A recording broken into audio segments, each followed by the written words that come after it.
Yeah.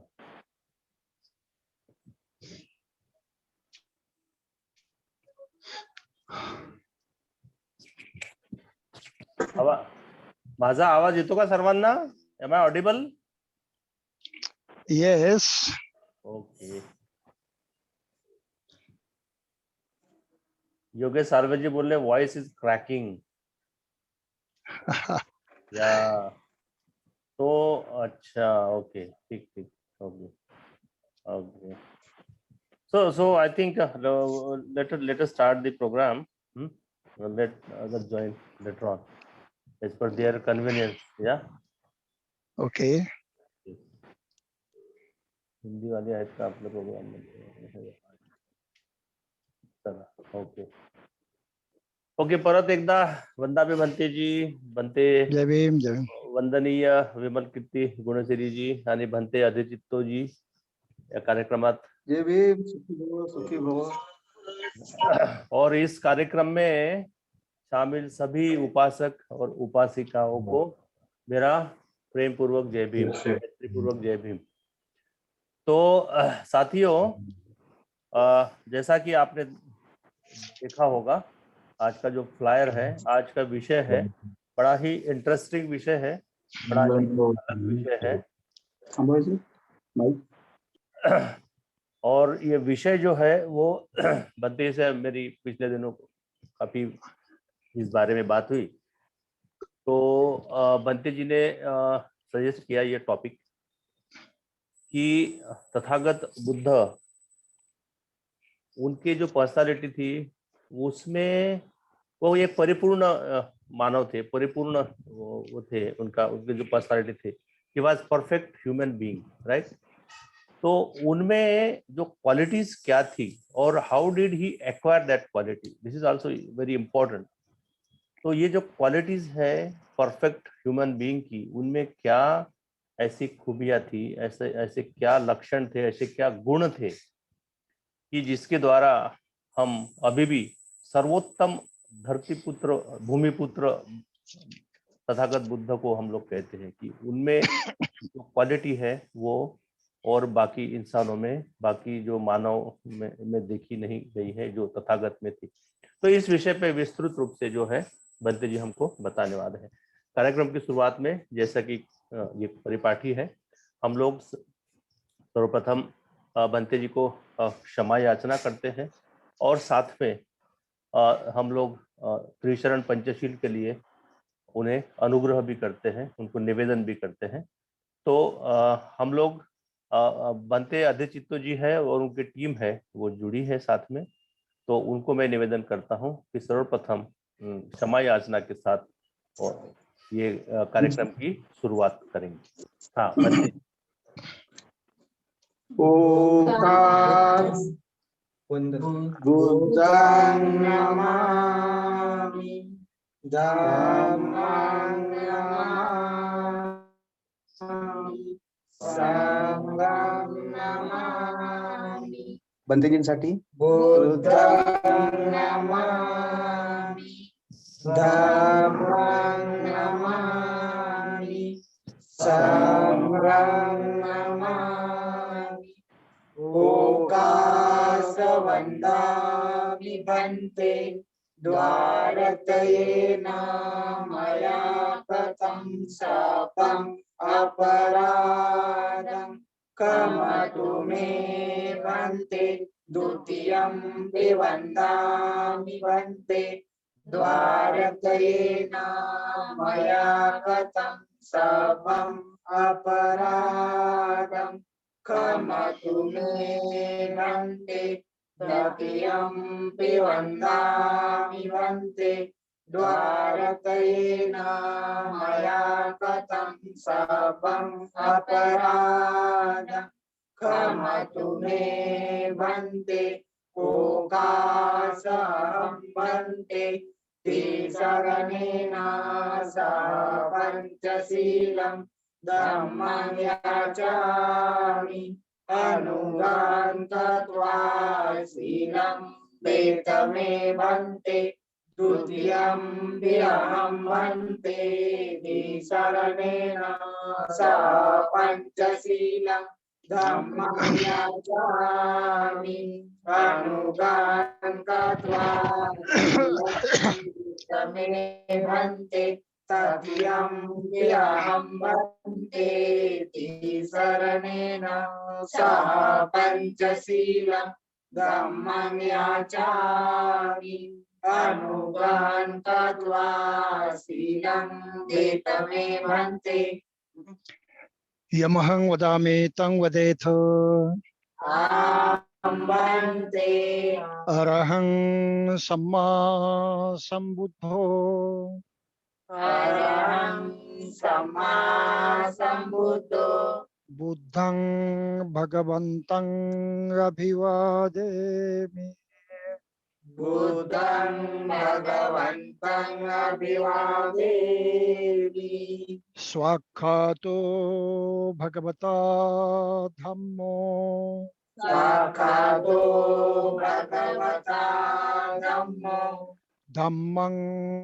नमस्सामि धम्मं नमस्सामि सुपटिपन्नो भगवतो सावक संघो सुपटिपन्नो भगवतो सावक संघो संघं नमामि संघं नमामि नमो तस्स भगवतो अरहतो सम्मा सम्बुद्धस्स नमो तस्स भगवतो अरहतो सम्मा सम्बुद्धस्स नमो तस्स भगवतो अरहतो सम्मा सम्बुद्धस्स नमो तस्स भगवतो अरहतो सम्मा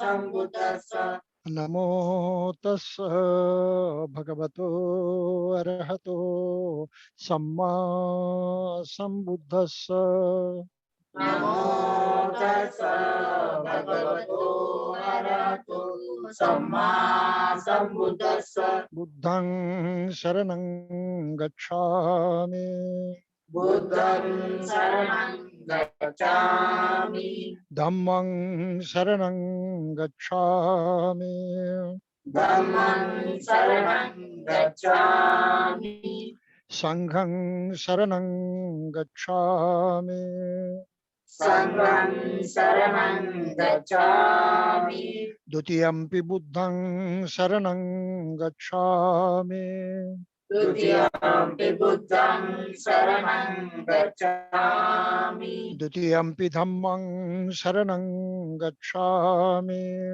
द्वितीयम्पि धम्मं शरणं गच्छामि द्वितीयंपि संघं शरणं गच्छामि द्वितीयम्पि संघं शरणं गच्छामि तृतीयंपि बुद्धं शरणं गच्छामि तृतीयम्पि बुद्धं शरणं गच्छामि तृतीयंपि धम्मं शरणं गच्छामि तृतीयम्पि धम्मं शरणं गच्छामि तृतीयंपि संघं शरणं गच्छामि तृतीयम्पि संघं शरणं गच्छामि शरणगमनं निठितं आहं भन्ते पाणातिपाता वेरमणि पाणातिपाता वेरमणि सिक्खापदं समादियामि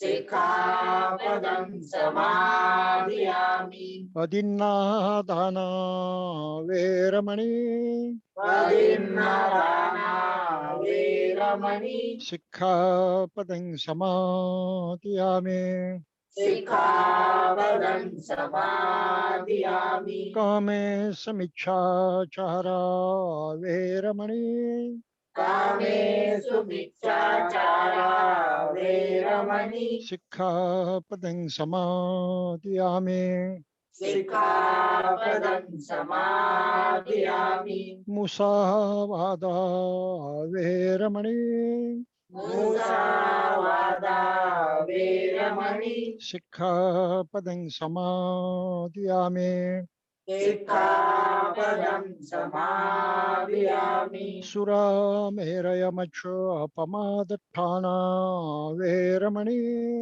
सुरामेरयमज्जपमादठाना वेरमणि सिक्खापदं समादयामि सिक्खापदं समादयामि इमानि पंचसिक्खापदानि शीलेन सुगतिं यन्ति शीलेन भोगसम्पदा शीलेन निभृतिं यन्ति तस्मात् शीलं विशोधये आम्बन्ते साधु साधु साधु साधु साधु साधु बुद्धं नमामि बुद्धं नमामि धम्मं नमामि धम्मं नमामि संघं नमामि संघं नमामि अहं वन्दामि सर्वदा अहं वन्दामि सर्वदा।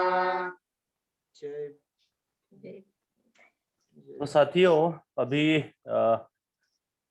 त्रिशरण पंचशील हम सबने किया है और अभी कार्यक्रम की हम शुरुआत करने जा रहे हैं।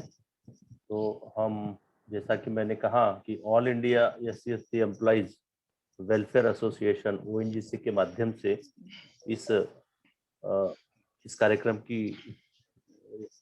का आयोजन हम कर रहे हैं पिछले एक साल से ऑलमोस्ट, क्योंकि अगस्त में मेरे ख्याल से 7-8 अगस्त के बीच में ही ये कार्यक्रम पिछले साल शुरू हुआ था, तो लॉकडाउन वगैरह चल रहा था। तो अभी ये अगस्त के पहले वीक में ही ये पूरा एक साल प्रोग्राम हमारा चल रहा है, कंटिन्यू चल रहा है। बीच में थोड़ा सा 1-2 प्रोग्राम नहीं हुए थे because of some reason, but ये जो तथागत बुद्ध का विचार है, बाबा साहब का जो विचार है, ये जन जन तक पहुंचाने का जो कार्य है वो all India SC/ST employees welfare association इस माध्यम से कर रही है। सभी लोग घर में बैठे हैं और कोई ज़्यादा विशेष काम नहीं है लॉकडाउन के पीरियड में, तो कम से कम जो ज्ञान की भूख है वो तो उसका तो शमन हो, लोगों को पता हो कि धम्म क्या है, तथागत की वाणी क्या है, बाबा साहब के विचार क्या है। तो ये उद्देश्य सामने रखकर हमने इस कार्यक्रम की शुरुआत की। साथ ही और एक महत्वपूर्ण बात ये है कि लोनावाला के पास में करजत के समीप एक बुद्धिस्ट सेमिनरी का जो निर्माण कार्य है भंते जी के मार्गदर्शन में हो रहा है। तो उसमें काफी हमारे जो साथी हैं जो व्हाट्सएप ग्रुप के थ्रू जुड़े हैं या और भी पूरे भारत के कोने कोने से उसमें लोग जुड़े हैं, दिल्ली से लेकर बेंगलोर तक है, महाराष्ट्र के ज्यादा है डेफिनेटली।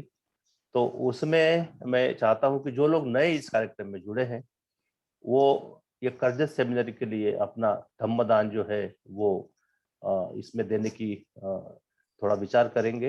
हाँ, क्योंकि ये जो कार्य है सामूहिक रूप से ही संपन्न होगा and we have tremendous collective capacity, है ना।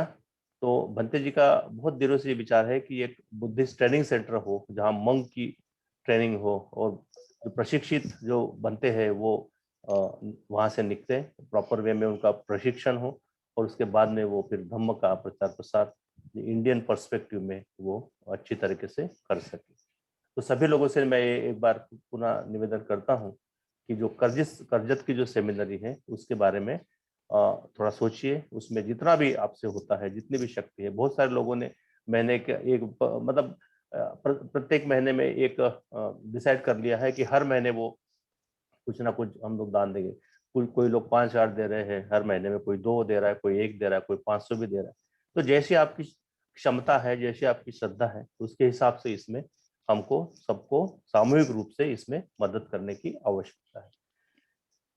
तो आज का जो विषय है आपको मैंने बता दिया है कि तथागत गौतम बुद्ध के जो जो गुण थे वो क्या थे, क्योंकि उनको इतिहासकार है, चाहे चाहे जो जो संशोधक है, जो विद्वान लोग हैं जिन्होंने साहित्य पढ़ा है, बौद्ध साहित्य पढ़ा है या बाकी और भी पढ़ा है, वो लोग तथागत बुद्ध को कहते हैं कि he was the perfect human being. मतलब उनके जैसा कोई आज तक हुआ नहीं है, ऐसा वो कहते हैं कि उनमें क्या लक्षण थे, क्या गुण थे कि जिसके द्वारा तथागत को हम इतना इतना आदर, इतना सम्मान, इतना इतने पूजनीय है वो सारी दुनिया में। तो मैं अभी ज्यादा समय न लेते हुए मैं बंते जी को मैं निवेदन करता हूँ कि बंते जी, आज का जो विषय है, बंते जी के बारे में आप सबको पता ही है, ज्यादा बताने की मुझे जरूरत नहीं है वापस। बंते जी ने काफी काम किया है इस क्षेत्र में, धम्म के क्षेत्र में, बाबा साहब की विचारधारा में। उन्होंने काफी किताबें भी लिखी है, मराठी में मैक्सिमम किताबें हैं उनकी। तो जो सेमिनरी के जो हमारी टीम है वो इसका प्रचार प्रसार करते हैं, बहुत अच्छी अच्छी बुक बंते जी ने लिखी है। मैंने अभी जो वीडियो दिखाया था उसमें थोड़ा सा उसमें दिखे थे वो किताबें। तो ये किताबों का, बंते जी का जो किताबें लिखने का अभी काम साथ में चलते रहता है ना, डिफरेंट लैंग्वेजेस में उसको ट्रांसलेट करने की जरूरत है, खासकर हिंदी और इंग्लिश में। तो वो भी कार्य साथ में हमको सबको करना पड़ेगा। तो मैं करबद्ध रूप से बंते जी को मैं निवेदन करता हूँ कि बंते जी, आज का जो विषय है उस पर आपकी देशना जो है प्रारंभ कीजिए प्लीज। वेलकम बंते जी। ठीक है, आवाज तो सुन रहे हैं ना? हाँ जी, हाँ जी, यस। Okay okay. सो भाइयों और बहनों, हम आज का विषय जो समझने जा रहे हैं, उसके बारे में जो कुछ जानकारी हासिल करने के लिए जा रहे हैं, ये बिल्कुल ही अद्भुत समय विषय है, बहुत अद्भुत है, बहुत विचक्षण है, जिसकी कल्पना करना बहुत ही मुश्किल हो जाता है। बुद्ध को हुए अब 2500 वर्ष चले गए हैं, और फिर भी बुद्ध का अपना प्रभाव सारी दुनिया पर है। बुद्ध की तुलना में उनके समकक्ष, उनके जैसा कोई आज तक दुनिया में निर्माण नहीं हुआ है। बुद्ध की अपनी गरिमा, अपनी ज्येष्ठता, अपनी श्रेष्ठता, अपनी महानता बिल्कुल उनके उदय होने से आज तक अक्षुण्य है, बिल्कुल जैसी की वैसी है। कोई कमी नहीं आई, कोई ज्यादती भी नहीं हुई। तो बुद्ध का अस्तित्व समूचे मानव जाति में अपनी कुछ खासियत रखता है, और ये खासियत क्या है, इस बात को हम समझेंगे तभी हम अपने खुद के जीवन का मूल्य भी समझेंगे, उसकी कीमत समझेंगे, और उसका सही इस्तेमाल करने की चेतना शायद हम स्वीकार करेंगे। तो आज का विषय बहुत ही महत्वपूर्ण है। इससे पहले, यानी विषय के प्रत्यक्ष विश्लेषण के पहले, मैं आपको एक कहानी बताना चाहता हूँ। बुद्ध को संबुद्धि का लाभ हुआ था बुद्ध गया में। 7 सप्ताह तक वे वहीं पर बुद्ध गया में रहे। अलग अलग वृक्षों के तले बैठकर उन्होंने जो संबोधि सुख पाया था उसका अनुभव लेते रहे, और कुछ नहीं किया उन्होंने। 7 सप्ताहों तक न कहीं भिक्षाटन के लिए गए, न और कोई काम के लिए गए। पूरी तरह से उस सुख को वो अंदर ही अंदर समा ले रहे थे, अनुभव कर रहे थे, उसको सही ढंग से उसकी रचना कर रहे थे। क्या पाया है? तो 7 सप्ताह होने के बाद फिर उन्होंने जब सोचा कि अभी इसका उपदेश आम जनता को करना चाहिए, और चूंकि ये बड़ा कठिन है, बड़ा मुश्किल है, सभी लोग तो आसानी से समझ नहीं पाएंगे, तो इन्हीं गिने लोग हैं जिनकी कुछ क्षमता है, पहले से कुछ तैयारी है, समझने की कुछ योग्यता रखते हैं, बस ऐसे ही लोगों से शुरुआत करनी चाहिए। और इस तरह से सोचकर वे अपने पुराने जो साथी थे 5 श्रमण, जब बुद्ध कड़ी तपस्या कर रहे थे, खुद को बहुत भारी दंड दे रहे थे और उससे कुछ साक्षात्कार की आशा रखते थे, कुछ ज्ञान प्राप्ति की आशा रखते थे, लेकिन जब उनके ध्यान में आया कि मार्ग ये करना गलत है, अगर ये शरीर चला गया, मृत्यु आ गई, तो सब कुछ खत्म हो गया।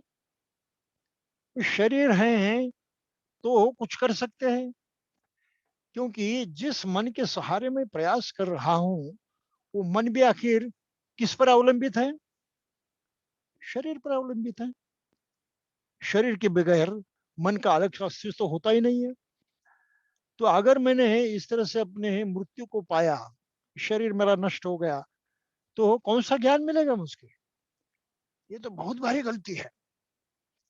ये तपस्या करना, अपने शरीर को देह दंड देना, हाँ, उसको इस तरह से मृत्यु की तरफ ले जाना, ये कोई बुद्धिमानी की बात नहीं है, सही बात नहीं है। समझ गए? और तुरंत उन्होंने वो मार्ग छोड़ दिया, अन्न ग्रहण करते हुए अपने स्वयं को दोबारा उन्हें आवश्यक उतना सशक्त किया और फिर ध्यान साधना के पीछे लगे रहे। तो बहुत भारी परिवर्तन उन्होंने पाया था और उस परिवर्तन के नतीजे हुए, उन्होंने स्वयं को संबुद्धि को पाया, सम्यक संबुद्ध बने। और जब वो ऐसे 5 अपने पहले दोस्तों को ये सिखाने के लिए जा रहे थे और जैसे बोधगया से बाहर आए, एक नग्न सन्यासी उस रास्ते जा रहा था। वो काफी प्रभावित हुआ बुद्ध को देखते हुए। इतना प्रसन्न, इतना तेजस्वी, इतना नयन रम्य, वो विश्वास नहीं कर रहा था अपने आंखों पर कि कुछ अद्भुत है, कुछ अनोखा है, ये मनुष्य नहीं हो सकता, ये शायद देवता ही हो। और ये सोचकर वो बुद्ध के पास गया, उनको प्रणाम किया और कहा, पूछा प्रत्यक्षात, क्या आप कौन हैं? क्या आप देवता हैं? बुद्ध ने कहा नहीं। फिर उसने, क्या आप यक्ष हैं? बुद्ध ने कहा नहीं। क्या आप गंधर्व हैं? बुद्ध ने कहा नहीं। किन्नर है? बुद्ध ने कहा नहीं। अब ते मनुष्य से कुछ अलग ये अवस्थाएं हैं। इनको पूछने के बाद फिर उसने पूछा, क्या आप मनुष्य हैं? बुद्ध ने कहा नहीं। तो बड़ा आश्चर्य हो उसको, कैसे हो सकता है कि इतना प्रभावशाली पुरुष, जिनका अस्तित्व लुभा लेता है, और ऐसे अस्तित्व पाने वाले कोई मनुष्य तो दिखाई नहीं देते, और ये तो खुद को मनुष्य भी नहीं कहते, देवता भी नहीं कहते। बड़ा चकमा गया। और फिर पूछना उसने, आगतिक होकर पूछा कि आखिर आप हैं तो कौन, ये बताइए। तो बुद्ध ने उनसे कहा कि उपक, जिन्होंने सभी प्रकार के विकारों का शमन किया है, उनको नष्ट कर दिया है, हम अपनी बोली भाषा में षड विकार कहते हैं। ये नकारात्मक ऐसी भावना है, ऐसी मानसिकता है कि उसके अनुसार हम कुछ कर्म करते हैं, कुछ भी करते हैं, तो उसका परिणाम, उसका नतीजा दुखद होता है, दुखदायी होता है, पीड़ादायी होता है, अच्छा नहीं होता। ये हमारा नित्य का अनुभव है। ये सच्चाई हम सभी लोग जानते हैं, ऐसा कोई आदमी नहीं जिसको वो पता नहीं है। तो ये सभी जो वासना विकार हैं, ये मैंने सब नष्ट कर दिए हैं। हे उपक, देवता भी वासना विकारों से मुक्त नहीं है। और हम सभी जानते हैं ये भी सच्चाई कि देवता मुक्त नहीं है। उनको भी क्रोध आता है, वो भी नाराज हो जाते हैं, पूजा नहीं की तो चिढ़ जाते हैं। उनके कहने के अनुसार ऐसा कहते कि उन्होंने कहा है, पता नहीं किसी को उन्होंने कहा या नहीं। उस धर्म के अनुसार नहीं चलते तो उनको दोजक में फेंक देते हैं, नरक में फेंक देते हैं।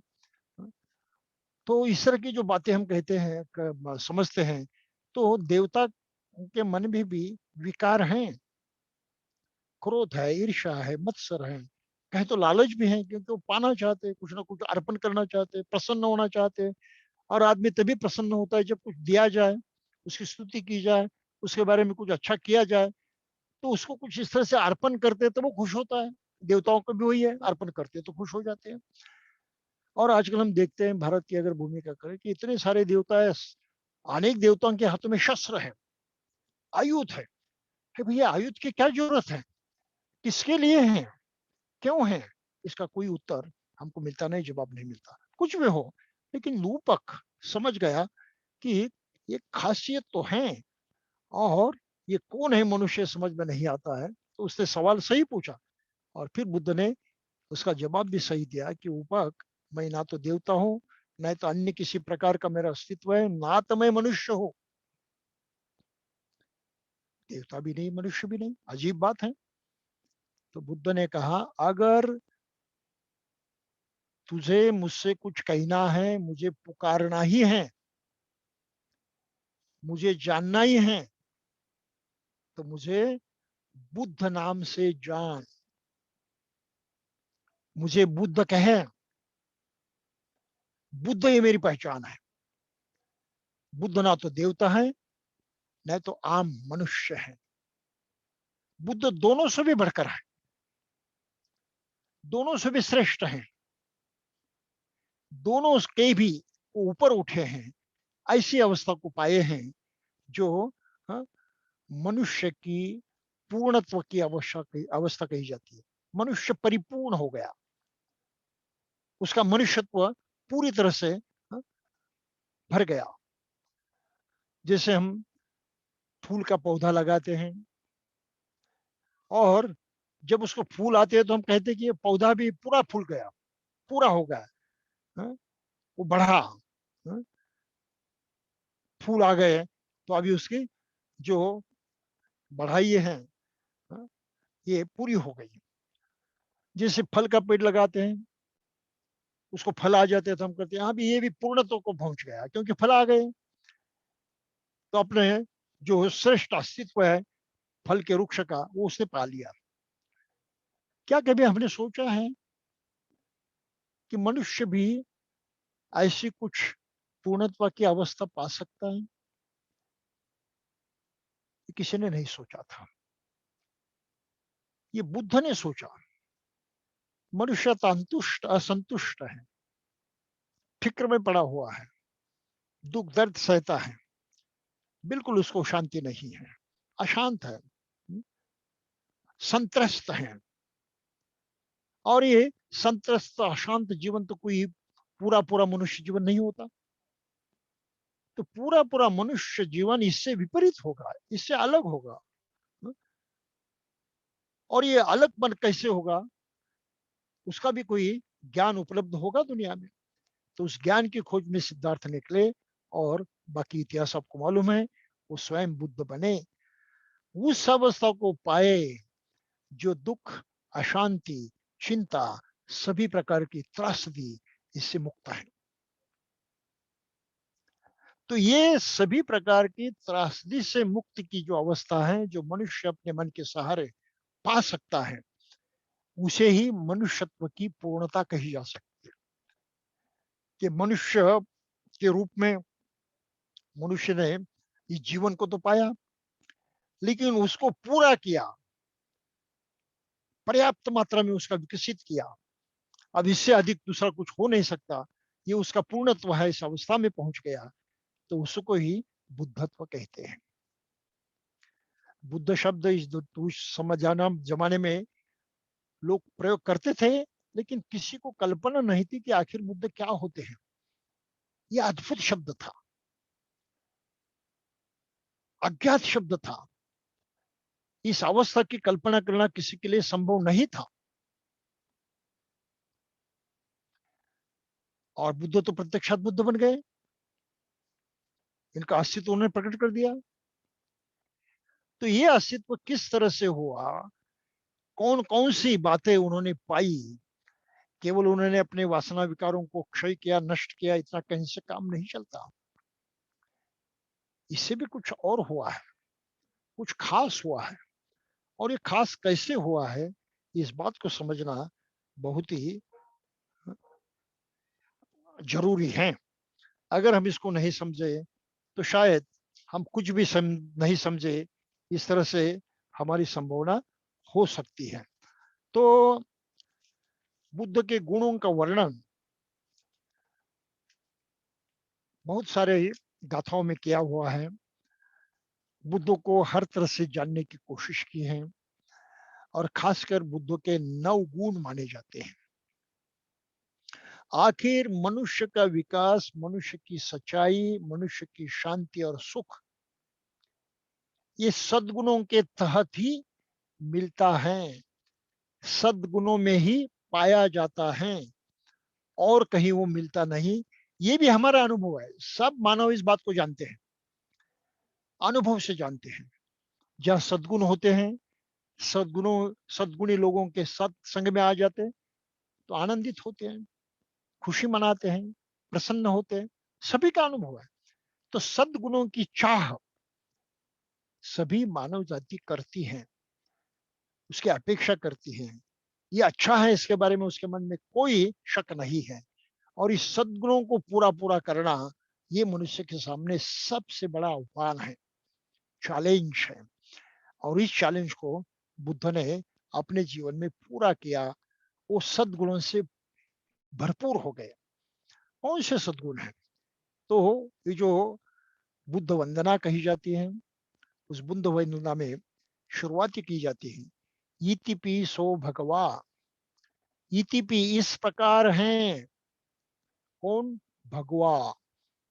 बुद्ध कैसे हैं? भगवा। ये उनका पहला गुण कहा है, इतिपि सो भगवा।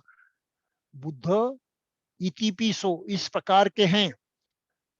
पहला उनका गुण है भगवा, इतिपि सो भगवा। दूसरा गुण है अरहं। तीसरा गुण है सम्मा संबुद्ध।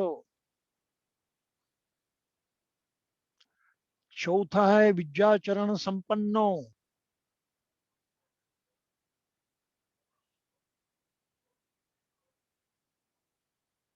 हेलो, कट हो गया? ठीक है, कंटिन्यू करिए। हाँ ठीक। हाँ, अरहं भगवा, अरहं सम्मा संबुद्धो, विद्याचरण संपन्नो, फिर है सुगतो, फिर है लोकविदु, फिर है अनुत्तरो पुरुष धम्म सारथी, और आखिर में सत्ता देव मनुष्यानंग। तो ये 9 प्रकार के जो गुण बुद्ध ने पाए हैं, ये बहुत दुर्लभ है, बहुत कठिन है।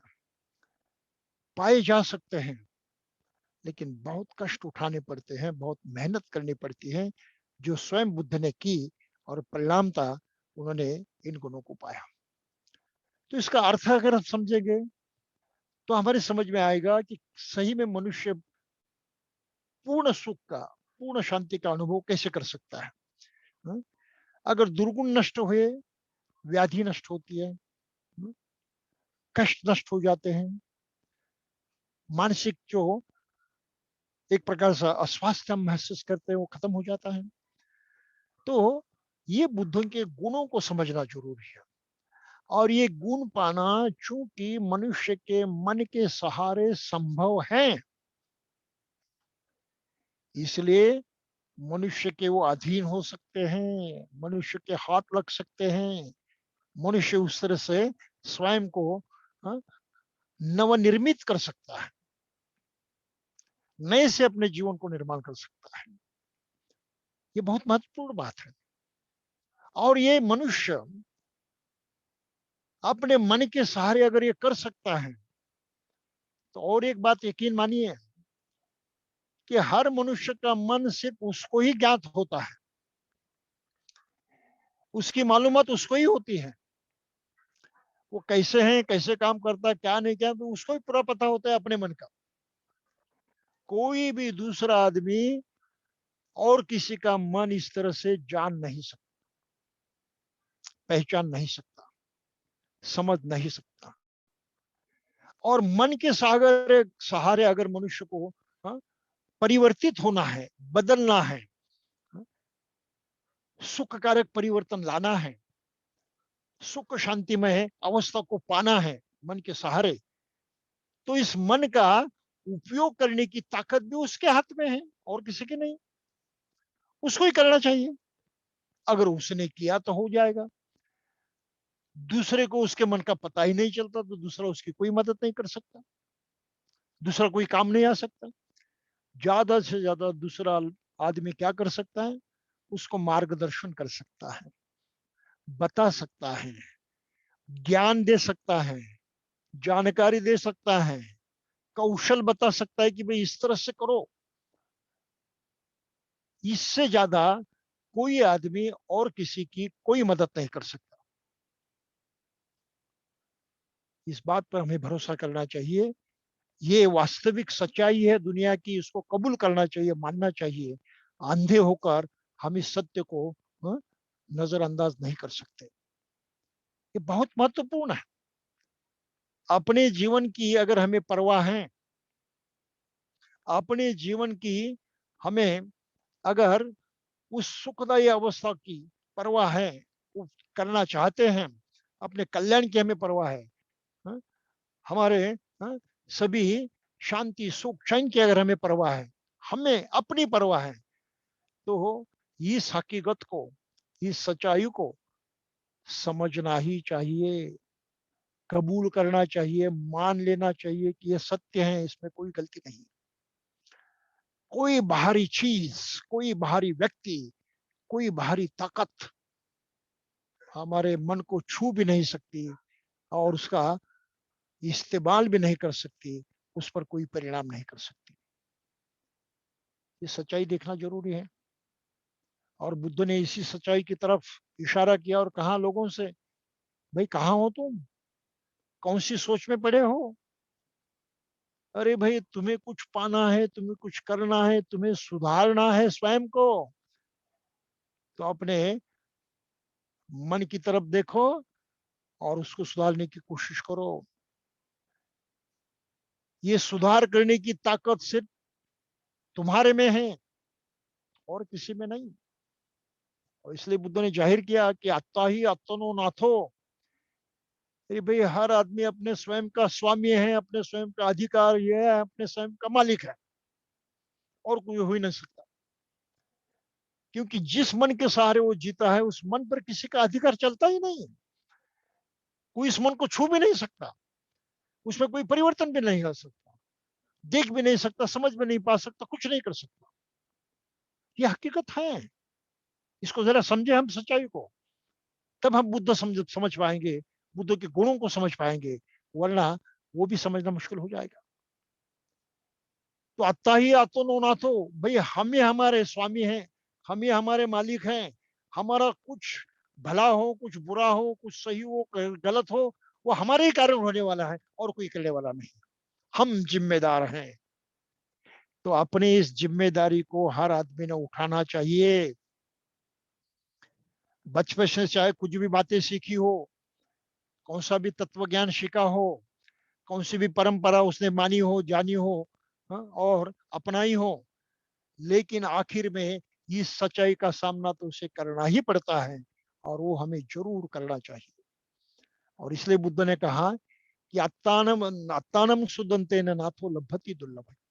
अगर स्वयं पर हमने सुधारने का कुछ प्रयास किया, स्वयं को सुधारने का, स्वयं के मन पर इस प्रकार के कुछ प्रयोग किए, कुछ काम किया, तो हम बहुत अच्छे बन सकते हैं, हमें सुधार हो सकता है। जो चाहत है हमारी पूर्णत्व की, सुख की, शांति की, वो हमें प्राप्त हो सकती है। तो ये बहुत ही महत्वपूर्ण बात है जिस पर पहले ध्यान रखिए। और फिर हम आगे बढ़ेंगे कि बुद्ध के गुण कैसे हैं, उनको कैसे जाने। बुद्ध ने कहा कि पहले वो भगवा हैं, तो लोग उस वक्त आश्चर्यचकित हो सकते होते थे, भाई क्या है भगवा? ये तो अनोखी अवस्था है, एक अनोखा पद है, एक अनोखी प्रतिष्ठा है, एक अनोखा अस्तित्व है जिसकी कल्पना कोई कर नहीं सकता। इस तरह का वो सब अनोखा है। और ऐसा अनोखा उनको प्राप्त हुआ है, अजीब है, आश्चर्यकारी है, यकीन नहीं आता लेकिन सत्य है। इस प्रकार के मनुष्य की अवस्था होती थी, मानसिकता होती थी, और उसको जिस शब्द में व्यक्त करते थे वो शब्द है भगवा। हम उसका बड़े सरल साथ अनुवाद करते हैं हमारी अपनी भाषा में, भाग्यवान। भाग्यवान किसको कहते हैं हम? अरे अचानक से किसी आदमी को अनचाहा, अनदेखा, अनसमझा, कल्पना भी नहीं की, ऐसा कुछ मिल जाता है, लाभ हो जाता है, तो हम कहते हैं भाग्यवान है। ये सही है ना?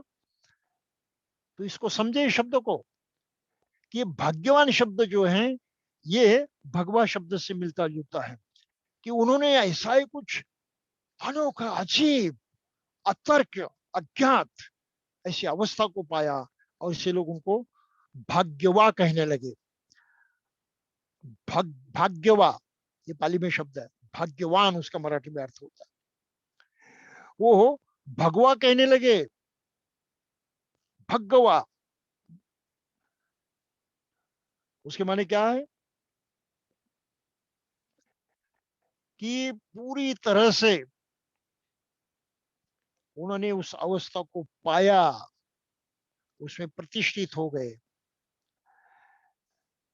इतना ही नहीं, तो अवस्था पाने की जो गति है, जो स्थिति है, वो भी खास तरह से हुई है। पहली बात ये हुई है कि उन्होंने भग्न किया।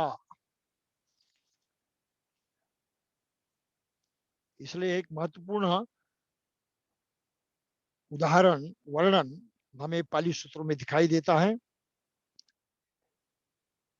कि बुद्ध ने भग्न किया। क्या भग्न किया? भग्न किया यानी विखंडित किया, तोड़ डाला। क्या तोड़ डाला उन्होंने?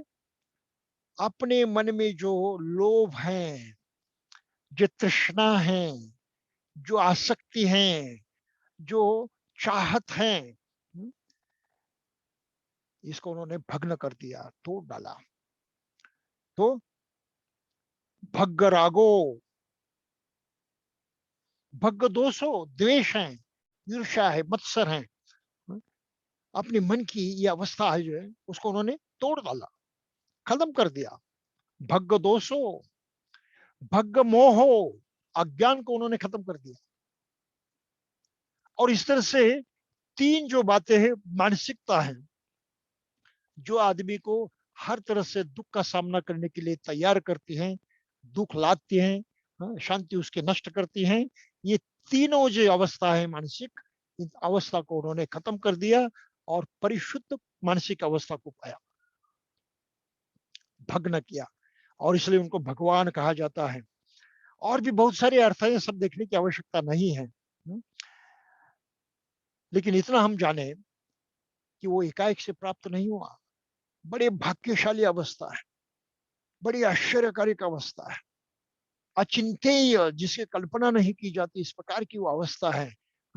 और इसलिए बड़े आश्चर्य से लोग उनकी तरफ देखते थे, आश्चर्यचकित होते थे कि कैसा है ये, कैसा भाग्य है, कैसी अवस्था है, कल्पना भी नहीं कर सकते। तो इसलिए भगवा शब्द जो है इस अर्थ से हमें समझना चाहिए कि जब तक ये अनुचित भावनाएं, मानसिकता है जिसमें लोभ है, द्वेष है और अज्ञान है, तब तक हम भाग्यवान नहीं बन सकते। ऊंची दशा को, ऊंची अवस्था को, पूर्ण सुखदायी, पूर्ण कल्याणकारी स्थिति को हम पा नहीं सकते। तो भगवा शब्द इस तरह से ध्यान में लेना है। अरहंत शब्द जो है वो उसी प्रकार का है। अरि यानी शत्रु माना जाता है, बैरी माना जाता है। और आरी इस बैरी का हंत किया यानी अंत किया, खात्मा किया, उसको अरहंत कहते हैं। तो भाई आरी कौन है? कौन से शत्रु है मनुष्य के? हर मनुष्य के निजी शत्रु हैं, प्राइवेट एनिमीज हैं, हर आदमी के। कौन से वो एनिमीज, कौन से शत्रु हैं? कौन है वह? तो यही उनकी मानसिक दशा है, नकारात्मक अकुशल जिसको कहा है। ये मानसिक दशाएं दोबारा वही दोहराती है कि लोभ है, तृष्णा है, चाहत है, जरूरत से ज्यादा है। तो ये सभी पीड़ा और दुख का निर्माण करती हैं। ये शत्रुवत है, बैरी है। तो उसको हटाना चाहिए, उसको दूर करना चाहिए, उसका खात्मा करना चाहिए। तो वो लोभ का खात्मा किया। द्वेष, क्रोध है, नफरत है, ईर्ष्या, मत्सर है, ये भी तो उसी प्रकार की नकारात्मक अवस्थाएं हैं जिससे दुख पैदा होता है, दर्द पैदा होता है, अनचाही अवस्था पैदा होती है। ये भी बैरी हैं, बहुत भारी बैरी हैं। उनका भी खात्मा उन्होंने किया। और फिर अज्ञान है, ढेर सारी बातें हम समझते नहीं। अरे भाई, बात तो ऐसी है कि हम खुद को भी समझते नहीं। अपना मनुष्य जीवन यानी क्या है, उसका अर्थ क्या है, किस तरह से हम जीते हैं, हमारे पास क्या है क्या नहीं, ये भी नहीं समझते। हम मानकर चलते हैं, हाँ मनुष्य हैं, चल मानकर चलते हैं, और जो करते हैं उसी की तरह करते रहते हैं। हम अपनी बात सोचते ही नहीं। तो इस तरह से अज्ञान है। तो इस अज्ञान के मारे हैं हम लोग।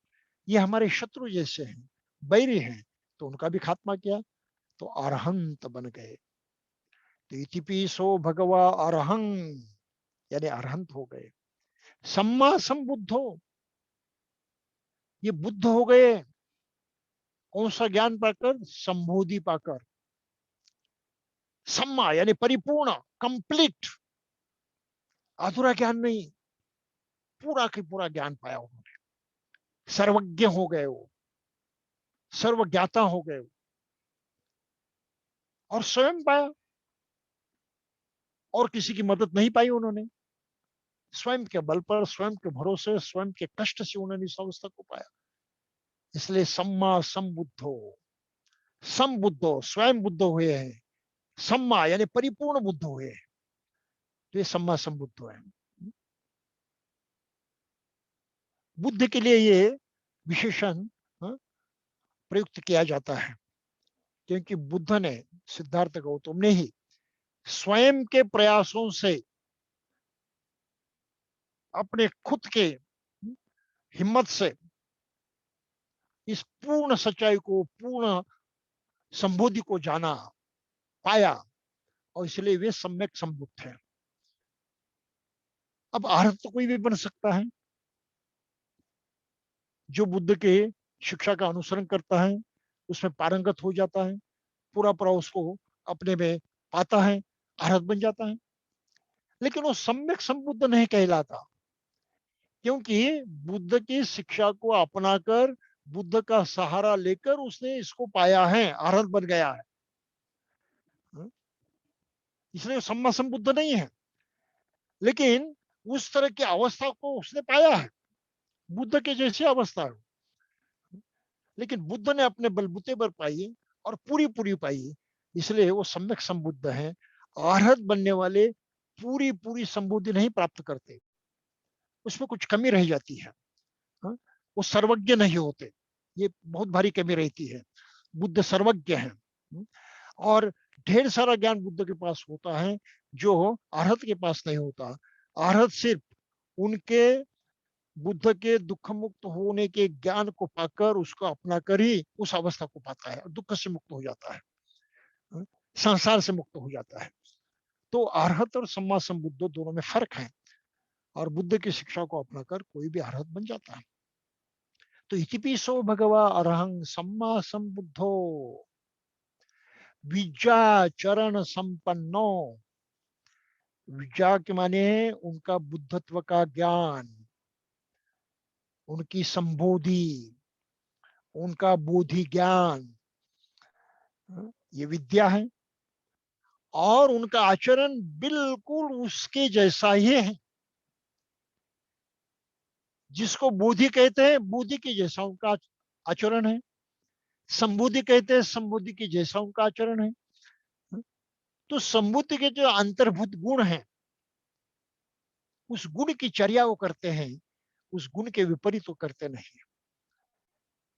तो यथावाची तथाचारी कहा है उनको, यथाचारी तथावाची कहा है। वो जो बोलते हैं बस उसी तरह उनका आचरण होता है, कोई फर्क नहीं पड़ता बोलने में और प्रत्यक्षत आचरण करने में। जैसा आचरण करते हैं भाई उसी को लेकर वही सच्चाई को प्रकट करते हैं, अपने मुंह से बोलते हैं, तो आचरण में और बोलने में कोई फर्क नहीं है। यह है विद्याचरण संपन्न, संपन्न ने परिपूर्ण है, समृद्ध है, श्रीमान है, रईस है। हाँ, बिल्कुल साफ शब्दों में कहना है, इसमें वो संपन्न है, परिपूर्ण है, रईस है। और इसी बात को जो इस तरह से ऊंची अवस्था को प्राप्त कर लेते हैं, बुद्ध के जन्म में करते थे, आज भी करते हैं। भारत के इतिहास में ढेर सारे उदाहरण है, दुनिया के इतिहास में ढेर सारे उदाहरण है। यहाँ तक बुद्ध को हाँ, प्रत्यक्षात न जानते हुए, बुद्ध की प्रत्यक्षा न अपनाते हुए, हाँ, कुछ हद तक उस शिक्षा का प्रभाव जिन्होंने पाया, ऐसे अपने देश के जो संत हैं, हाँ, उन पर भी इसी का प्रभाव पड़ा है। और ऐसी कुछ दशा को पाकर उन्होंने भी यही वर्णन किया है। जैसे महाराष्ट्र के संत हैं तुकाराम, वो तुकाराम किसको पूजनीय मानते हैं, मान सम्मान के योग्य किसको मानते हैं? उन्होंने अपने अभंग में लिखा है, बोले तैसा चाले त्याची वंदा भी पाऊले। जो जिस तरह की बात करता है बस उसी की तरह ही उसका आचरण होता है, वही वंदन करने के लिए लायक है, मान देने की, पूजा देने के लायक है। ये तो बुद्ध की अवस्था है, यथावाची तथाचारी। इसलिए कहा है वो बुद्ध जो हैं वो विद्याचरण से परिपूर्ण है, संपन्न है, संपन्न है। तो इतिपिसो भगवा अरहं सम्मा संबुद्धो विद्याचरण संपन्नो सुगतो। गति के माने हम कहते हैं हाँ, अपनी अगली अवस्था, अपना अगला अस्तित्व। तो कौन से गति को गए? तो गतिहीन भी होती है, गति उच्च भी होती है। तो हम अगर हमारे अगली अवस्थाएं नीचे की ओर गई, प्रगति के बगैर हम अधोगति की तरफ बढ़े, सद्गुणों को बढ़ाने के बगैर हम दुर्गुणों को बढ़ाते रहें, तो हमारी दुर्गति है, बुरी अवस्था को हम पाते हैं। बुद्ध सुगति को पहुंचे हैं। सुगति यानी नितांत संपन्न है, नितांत कुशल है, नितांत क्षेम है, ऐसी अवस्था को पहुंचे उनके गति में, उनकी स्थिति में। और उसी स्थिति में आगे जीते रहेंगे, चलते रहेंगे। उस उनके आगे चलते रहने में कोई फर्क पड़ने वाला नहीं है, वो सुगत है। इसलिए बुद्ध को सुगत कहा जाता है। इतिपिसो भगवा अरहं सम्मा संबुद्धो विद्याचरण संपन्नो सुगतो लोकविदु। फिर आगे कहा है, लोक यानी ये जगत, ये विश्व, इस विश्व का ज्ञान वो रहते हैं, रखते हैं। विश्व का ज्ञान उनको पूरा पूरा है, विश्व को अंदर से बाहर से वो जानते हैं। उसको, उस ज्ञान को उन्होंने पाया है अपने समुद्र के बल पर। ये संसार किस तरह से चलता है, किस तरह से काम करता है, लोगों का जीवन किस तरह से आगे बढ़ता है, किस तरह से क्या होता है, इन सभी बातों को जानते हैं, समझते हैं। और ये समझने के साथ ही साथ उस पर किस तरह से इलाज किया जाता है, इस बात को भी वो समझते हैं, जानते हैं, समझ माने पहचानते हैं और लोगों को बताते हैं। तो ये विद्याचरण संपन्न है। और इसमें जो महत्वपूर्ण अर्थ है जिसका यहाँ निरूपण करने के लिए समय नहीं मिलेगा, लेकिन वो कहना भी जरूरी है कि बार बार जन्म ग्रहण करने से बार बार दुख का सामना करना पड़ता है। क्योंकि मनुष्य जीवन, प्राणी जीवन दुखमय है। तो ये बार बार जन्म पाने की जो क्रिया है, इस क्रिया को ही वो नष्ट कर देते हैं। और वो क्रिया कैसे हो सकती है, ये कारण कैसे नष्ट किया जा सकता है? और इस भव चक्र से, संसार का चक्र है, बार बार जन्म ग्रहण करने की जो परंपरा चल रही है, उसे कैसे मुक्त हो जाता है, ये भी उन्होंने जाना है। इसलिए उनको लोकविदु कहा जाता है। इसका ज्ञान और किसी को नहीं है। पूरी मनुष्य जाति में इस ज्ञान को कभी कोई प्राप्त नहीं हुआ। ये सर बुद्ध का अपना स्वयं का ज्ञान है। बुद्ध के सिवा और किसी को वो कभी मालूम नहीं हुआ, पता नहीं चला। तो लोकविदु हैं, विश्व के ज्ञाता हैं, संसार के ज्ञाता हैं। ये भव भव सागर कहते हैं, इस भव के वो जाता है, ज्ञाता है। तो इस बात को हमें समझना चाहिए। अनुत्तरो पुरुष दम्म सारथी, ये और एक विशेषता है। अनुत्तरो पुरुष दम्म सारथी। तो ये तीनों शब्द अलग अलग से ध्यान में लेने चाहिए। पहली बात है पुरुष, इसका साधारण अर्थ होता है मनुष्य, नर नारी। जो कोई भी मनुष्य हो, उस मनुष्य को पुरुष कहा है। दम्म सारथी यानी जो पुरुष अपने स्वयं को सुधारने की कोशिश कर रहा है, स्वयं में परिवर्तन लाने की जिद कर रहा है, सोच रहा है, और उस तरह से वो परिवर्तन लाने की क्रिया अपनाना चाहता है, उसको पाकर प्रत्यक्षत करना चाहता है, और उसका लाभ उठाना चाहता है, प्रगत होना चाहता है। तो इस तरह से इच्छा जो रखने वाले लोग हैं, इस मानसिकता को जताने वाले जो लोग हैं, स्वयं में परिवर्तन लाने की ये इच्छा जो है, ये आशा जो है, जिनके मन में है और उसकी तरफ उस तरह से वो करना चाहते हैं कुछ, तो ऐसे सभी लोग जो हैं वो दम्म पुरुष कहा है। पुरुष दम्म, दमनशील पुरुष कहा है। पुरुष दम्म यानी दमनशील पुरुष, यानी स्वयं में सुधार करने की इच्छा जताने वाले लोग। इनके बुद्ध क्या है? सारथी हैं। सारथी हम जो समझते हैं, रथ का सारथी होता है, गाड़ी चलाने वाला सारथी होता है। आधुनिक भाषा में उसको ड्राइवर कहते हैं।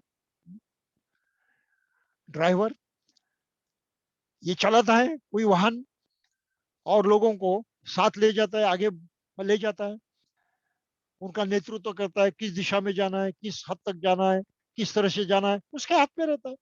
बाकी लोग तो बैठे बैठे रहते हैं। तो जो मनुष्य स्वयं में सुधार करने की आशा रखता है, ऐसे पुरुषों का इस तरह का नेतृत्व बुद्ध करते हैं, और इस तरह से उनके सारथी हैं, यानी ड्राइवर हैं। उनको सही रास्ते पर, सही दिशा में आगे बढ़ाने के लिए सहायता करने वाले होते हैं। तो इस तरह से इस शब्द का अर्थ होता है पुरुष धम्म दम्म सारथी। अनुत्तरो, या और एक शब्द उससे जुड़ा हुआ है। अनुत्तरो के माने है कि उनके जैसा कोई दूसरा है ही नहीं, अलौकिक, इनकम्परेबल, अजोड़ कहते हैं, उसके जोड़ी का, उसके बराबरी का और कोई नहीं है दुनिया में, केवल बुद्ध ही है। तो दूसरे साफ शब्दों में हम यूं समझते हैं कि धम्म और धम्म के आचरण की जो प्रक्रिया है, जो विधियां हैं, उसको सही माने में लोगों को बताने में, हाँ, उनके मन में उसको स्थापित करने में, और बगैर गलती उसको अपनाते हुए उस अवस्था को प्राप्त करने के लिए मदद करने वाले अगर कोई हैं, तो बुद्ध है। तो उन्होंने जो अपनी शिक्षा दी है, ये शिक्षा मदद है। ये मदद उन्होंने मनुष्य जाति को दी है, इस तरह से दिए हैं कि वो पूरी तरह से सुआख्यात हैं, बारीकी से समझाई गई है, कहीं भ्रम नहीं रखा, कहीं शंका नहीं रखी, कोई कमजोरी नहीं रखी, बिल्कुल बारीकी से उसको विस्तृत तौर पर समझा दिया है, सुआख्यात किया है। और इस तरह से वो अनुत्तर हैं, अलौकिक हैं, उनके जैसा दूसरा कोई नहीं, हाँ, आचार्य शिक्षक या गुरु कोई नहीं है। तो इसलिए बुद्ध को कहा है अनुत्तरो पुरुष धम्म सारथी। और अंत में कहा है सत्ता देव मनुष्यानं। सत्ता यानी अनुशासक, एडमिनिस्ट्रेटर, शासन करने वाला, अधिकार चलाने वाला, नियंत्रण रखने वाला, दिशा देने वाला। इस तरह से हाँ, बुद्ध का अस्तित्व है। और ये किसी किसी का नियंत्रण करते हैं, किसी का शासन करते हैं। भाई मनुष्य भी है और देवता भी हैं, क्योंकि वे भी इसी प्रकार की मानसिक दुरास्था में फंसे हुए हैं। ये जो षड विकार हैं उसके शिकार देवता भी बने हुए हैं। तो देवताओं का भी मार्गदर्शन बुद्ध के हाथ में है, अनुशासन बुद्ध के हाथ में है। वही उनको नियंत्रित कर सकते हैं, वही उनको समझा सकते हैं, वही उनको कोई शिस्त लगा सकते हैं, डिसिप्लिन लगा सकते हैं। उनके जीवन को आकार देने के लिए वे ही कुछ प्रयास कर सकते हैं, प्रयत्न कर सकते हैं। तो सत्ता देव मनुष्यानं। तो बुद्ध का वर्णन हमेशा देवताओं से भी श्रेष्ठ माना गया है। सामान्य अस्तित्व नहीं है बुद्ध का, उसको परखना, जांचना, समझना भी बड़ा मुश्किल हो जाता है। और बुद्ध ने स्वयं ये जाहिर किया कि मैं खास हूं, विशेष हूं, मेरे जैसा कोई है ही नहीं। उनकी भाषा में, इनके शब्दों में कहा जाए तो कहते हैं अहम ही अरहा लोके। अरहत पद को पाने वाला इस जगत में, इस विश्व में केवल मैं हूं। अहम सत्ता अनुत्तरो। देव और मनुष्य का शासन करने के लिए अलौकिक, इनकंपेरेबल ऐसा अनुशासक मैं ही हूं, दूसरा कोई नहीं है। बात को समझिए। अहम सत्ता अनुत्तरो, मेरे जैसा शासक दूसरा है नहीं। धम्म के माध्यम से अनुशासन करने वाला, धम्म के माध्यम से लोगों में सुधार लाने का प्रयत्न करने वाला, अलौकिक, बहुत ही कुशल, अनूठा आदमी अगर कोई है तो मैं स्वयं हूं। इस बात को हम समझे। अहम सत्ता अनुत्तरो एकोम्पी सम्मा संबुद्धो। अरे मैं अकेला सम्मासक बुद्ध हो और कोई हुआ नहीं है। एकोम्पी हम, मैं अकेला हूं। सम्मा संभूत बुद्धो सीति भूतोस्मि निभूतो। परिपूर्ण शांति को पाकर मैंने निर्वाण की अवस्था प्राप्त की है, सर्व सुख की अवस्था प्राप्त की है, निब्बाण को मैंने पाया है। ये बुद्ध की भाषा है, अपने शब्दों में उन्होंने बयान किया है। मनुष्य इसमें से कुछ नहीं समझ पा रहा था, उसके समझ के बाहर की बात है, अनुभव के बाहर की बात है। ये उस अवस्था की बात है जिस तक मनुष्य कभी पहुंचा नहीं था। पहली बार बुद्ध उस अवस्था को पहुंचे, समृद्धि को प्राप्त हुए। और फिर उन्होंने ये भी जाहिर किया था न में आचार्य और थी। अरे मेरा कोई आचार्य है ही नहीं, मुझे सिखाने वाला कोई है ही नहीं, मुझे किसने कुछ सिखाया नहीं, किसने पढ़ाया नहीं। मैंने स्वयं किया है। सबंज सबंजयो, सबको मैंने जीत लिया है। तन्ना खये विमुक्तो, तृष्णा का, इस लोभ का, इस आसक्ति का पूरी तरह से खात्मा करते हुए मैं मुक्त हुआ हूं। स्वयं अभियाय, स्वयं मैंने जाना है सब, स्वयं के बलबूते पर मैंने पाया है। कम उद्देश्य है यह। मैं किसको मेरा गुरु मानूं, किसको मेरा आचार्य समझूं? मतलब मेरा कोई गुरु नहीं है, मुझे कोई सिखाने वाला नहीं है। जो कुछ मैंने पाया है वो मैंने स्वयं के हाँ, भरोसे पाया है। तो ये बुद्ध की अपनी पहचान है, अनोखापन है, अद्भुत है। और दुनिया का इतिहास साक्ष्य है।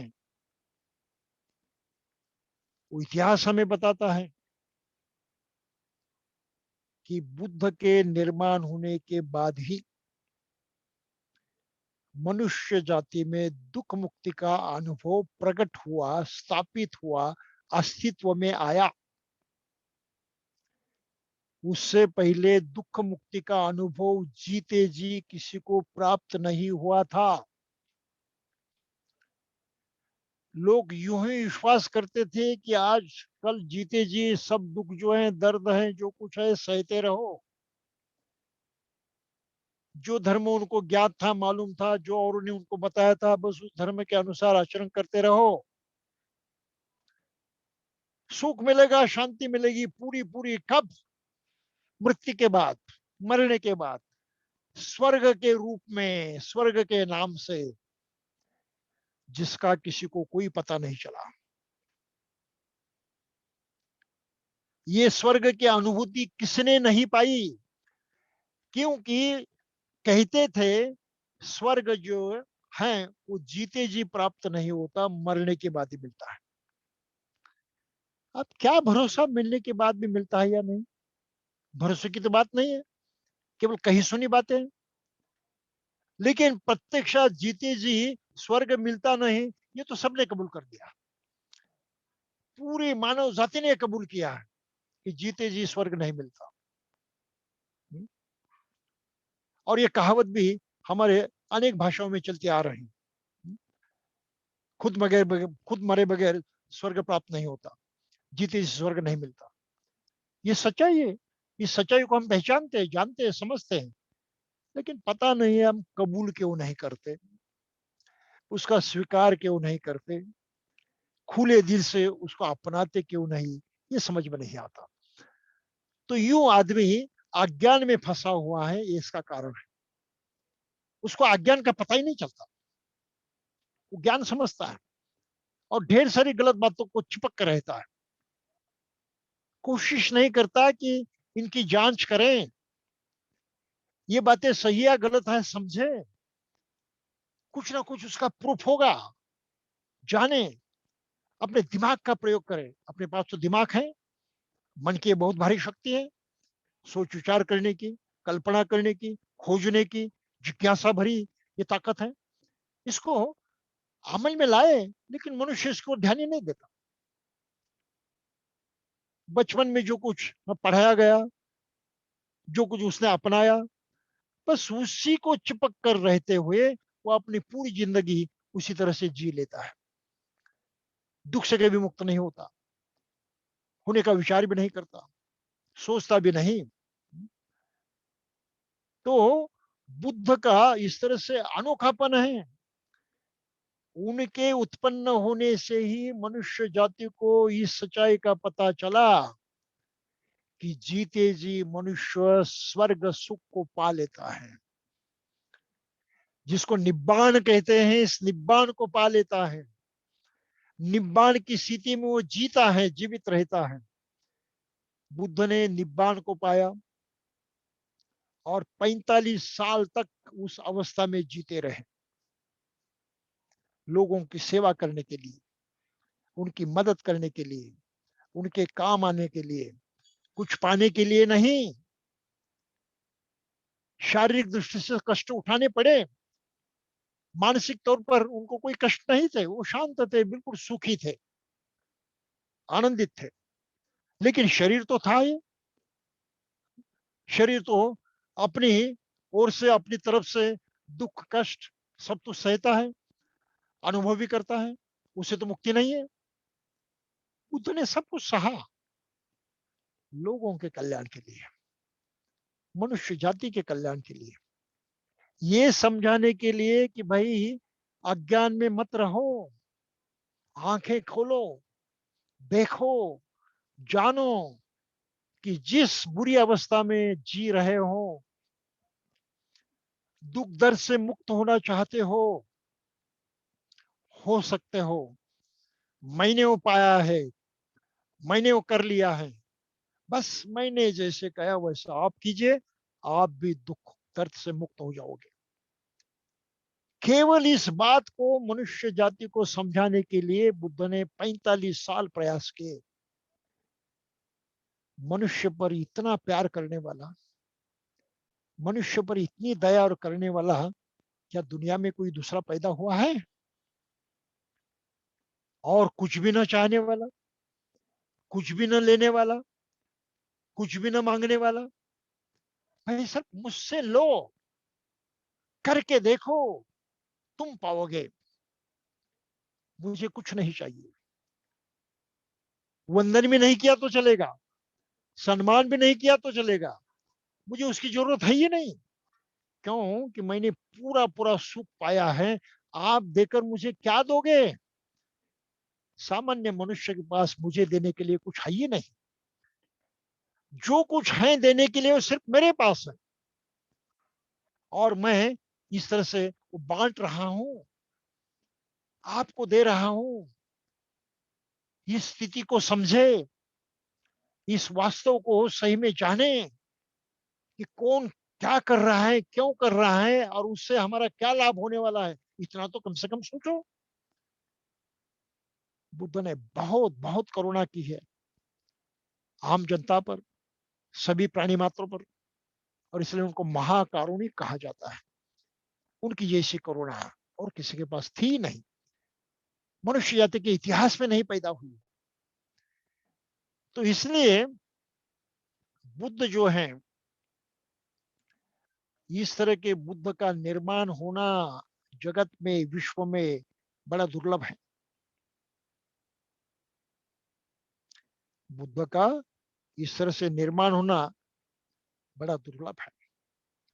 और इस दुर्लभता का हाँ, सम्मा संबुद्ध पातु भावो दुर्लभो लोकस्मिं, ऐसा कहा है कि सम्यक संबुद्ध का इस जगत में निर्माण होना बहुत दुर्लभ है, बहुत कठिन है, एकाएक से नहीं होता। और जो कुछ हुए हैं उनकी तरफ तो हमें जाना ही चाहिए, उनका स्वीकार करना ही चाहिए। हम निठल्ले नहीं बैठ सकते हाथ पर हाथ धरे। आखिर बुद्ध तो हमारे लिए है, हमारे सुख के लिए, हमारे कल्याण के लिए है। जो देते हैं तो हमारे लिए देते हैं, लेते तो कुछ नहीं। और वो भी इतना भारी देते हैं, इतना महान देते हैं। वो भी लेने की अगर इच्छा हमारे मन में नहीं है तो हमारे मनुष्य जीवन का अर्थ ही क्या रहा? हम खुद मनुष्य कहें, इसमें कौन सी इज्जत रही? बिल्कुल निरर्थक हो जाता है सब। तो बुद्ध का इस तरह से निर्माण होना बड़ा मुश्किल है। और इसी बात को उस वक्त के लोग समझते थे, बुद्ध की तरफ आकर्षित होते थे। केवल शब्दों को सुनकर, बुद्ध शब्द सुनकर। जैसे एक बात है, अनाथ पिंडी का आपको मालूम है? वो अनाथ पिंडी राजगृह में गया था, जहां उसका बहनोई रहता था, बहन रहती थी। बार बार वहां जाता था व्यापार के लिए और दूसरे काम के लिए। और हर बार उसका बहनोई उनका बड़ा वो भारी स्वागत करता था। उनका स्वागत करने के लिए दूर तक चला जाता था स्वयं, और बड़े इज्जत के साथ, बड़े सम्मान के साथ उनको घर लाता था। सभी प्रकार का स्वागत करने के बाद बिल्कुल उनकी सेवा में लगे रहता था। उनको छोड़कर कहीं जाता नहीं था। इतनी इज्जत, इतना सम्मान उसका बहनों में अनाथ पिंडी का करता था। लेकिन एक बार जब अनाथ पिंडी वहां गया तो इसका बहनोई उनको, उनका स्वागत करने के लिए आगे आया ही नहीं। अजीब सा लगा। फिर वो घर तक गए।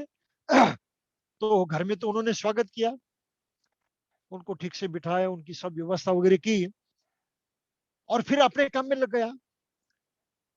पहले तो बिल्कुल उनकी सेवा में रहता था, उनकी संगत में रहता था, उनके साथ ही रहता था, कहीं छोड़कर नहीं जाता था। अब पता नहीं चला गया, दूसरे काम में लग गया और काम तो बड़ा जोर शोर का हो रहा था। सभी लोग बड़े ही तैयारी कर रहे थे, बड़े किस समारोह की, खान पान की तैयारी हो रही थी। उसको बड़ा अजीब लगा कि मेरा बहनों इतना मुझसे प्यार करता है, मेरी इतनी इज्जत करता है, इतना सम्मान करता है, आज एकाएक से क्या हो गया, ये तो दूसरे काम में फंस गया। हो सकता है कि शायद उसके घर में कोई शादी ब्याह का प्रोग्राम हो, लेकिन मुझे पता नहीं चला। हो सकता है कि राजा बिंबिसार जो है भोजन के लिए शायद आने वाला हो, मुझे पता नहीं। और बहनों ने कभी बताया नहीं, तो बड़ा नाराज हो गया कि बहनों ने मुझसे इस तरह से क्यों बर्ताव किया, मुझे कुछ बताया भी नहीं, इतना सब कुछ हो रहा है। फिर उसने पूछा तो कि भाई क्या बात है, ये सब तैयारियां हो रही हैं, इतना सब कष्ट कर रहे हैं, सभी लोग काम में जुटे हैं, आखिर बात क्या है, कोई शादी ब्याह है या राजा आ रहा है भोजन के लिए? तब बहनों ने कहा नहीं, ऐसी बात नहीं है। कल सुबह मैंने भगवान बुद्ध को और उनके संघ को भोजन के लिए आमंत्रित किया है और उसकी तैयारी में हम लोग सब जुटे हुए हैं। तो बुद्ध शब्द उसके कानों पर पड़ा, अनाथ पिंडिक के। उसने उससे बहनों से पूछा क्या कहा तूने, बुद्ध? बहनों ने कहा हाँ मैंने बुद्ध कहा। दूसरी बार भी उसने कहा क्या तुमने बुद्ध ही कहा? बहनों ने कहा हाँ मैंने बुद्ध ही कहा। तीसरी बार भी वो आश्चर्यचकित उससे पूछ रहा है सच में तुमने बुद्ध कहा? और ये आश्चर्यचकित होकर उनका बहनों भी उनको यही उत्तर देता है हाँ मैंने बुद्ध ही कहा। तब आजाद पंडित क्या कहता है, घोषोपी खो ऐसो दुर्लभो लोकस्मिन् यदिदं बुद्धोति। घोषोपी खो ये तो ऐसो, इस शब्द का उच्चारण भी, इस शब्द का सुनना भी, दुर्लभो लोकस्मिन् यदिदं बुद्धोति, कि बुद्ध बुद्ध इस शब्द का सुनना, उसका उच्चारण होना, लोक में उस शब्द को प्रकट होना भी दुर्लभ है। इससे पहले कभी नहीं हुआ था। तो देखिए बुद्ध शब्द से लोगों के जीवनी पर कितना प्रभाव पड़ता था। उनका दर्शन तो उससे भी अनूठा था, जो भी उनका दर्शन करता था वो उनसे छूट नहीं पाता था, उनसे दूर नहीं हो सकता था, उनकी ओर पूरी तरह से आकर्षित हो जाता था। तो बुद्धो लोकम भी उपन्नो मनुष्य तप्पी दुर्लभ, जैसे बुद्ध का निर्माण होना दुर्लभ है, मनुष्य का भी निर्माण होना दुर्लभ है जगत में। अगर ये दोनों भी निर्माण हो गए तो फिर क्या गलत है, फिर सद्धम्म का सबन भी ही मुश्किल हो जाता है। तो आखिरी बात मैं आपसे कहना चाहता हूं कि बुद्ध का निर्माण होना विश्व में बड़ा दुर्लभ है। हम भाग्यवान हैं कि बुद्ध का निर्माण हुआ है इस युग में, जिस युग में हम जी रहे हैं। बहुत ही दुर्लभ जो सत्य है वो प्रकट हो चुका है, अस्तित्व में आ चुका है। और मनुष्य जीवन पाना भी दुर्लभ है, तो हमने पा लिया। अरे भाई कितने भाग्यवान हैं, हमने मनुष्य जीवन पा लिया। देखिए दो बातें हैं बहुत भारी महत्व रखने वाली, कि हमने बुद्ध युग में, जब बुद्ध प्रकट हुए उस युग में प्रवेश पाया है जहां की बुद्ध का निर्माण होना मुश्किल है, दुर्लभ है। और मनुष्य के रूप में हमने जीवन पाया है, ये भी दुर्लभ है। तो कितने भाग्यशाली है हम। अब तीसरी बात को हमें सावधानी से सोचना पड़ेगा, देखना पड़ेगा। किच्छंग सद्धम्म सवनंग, सद्धम्म का श्रवण दुर्लभ होता है। सद्धम्म का श्रवण दुर्लभ होता है।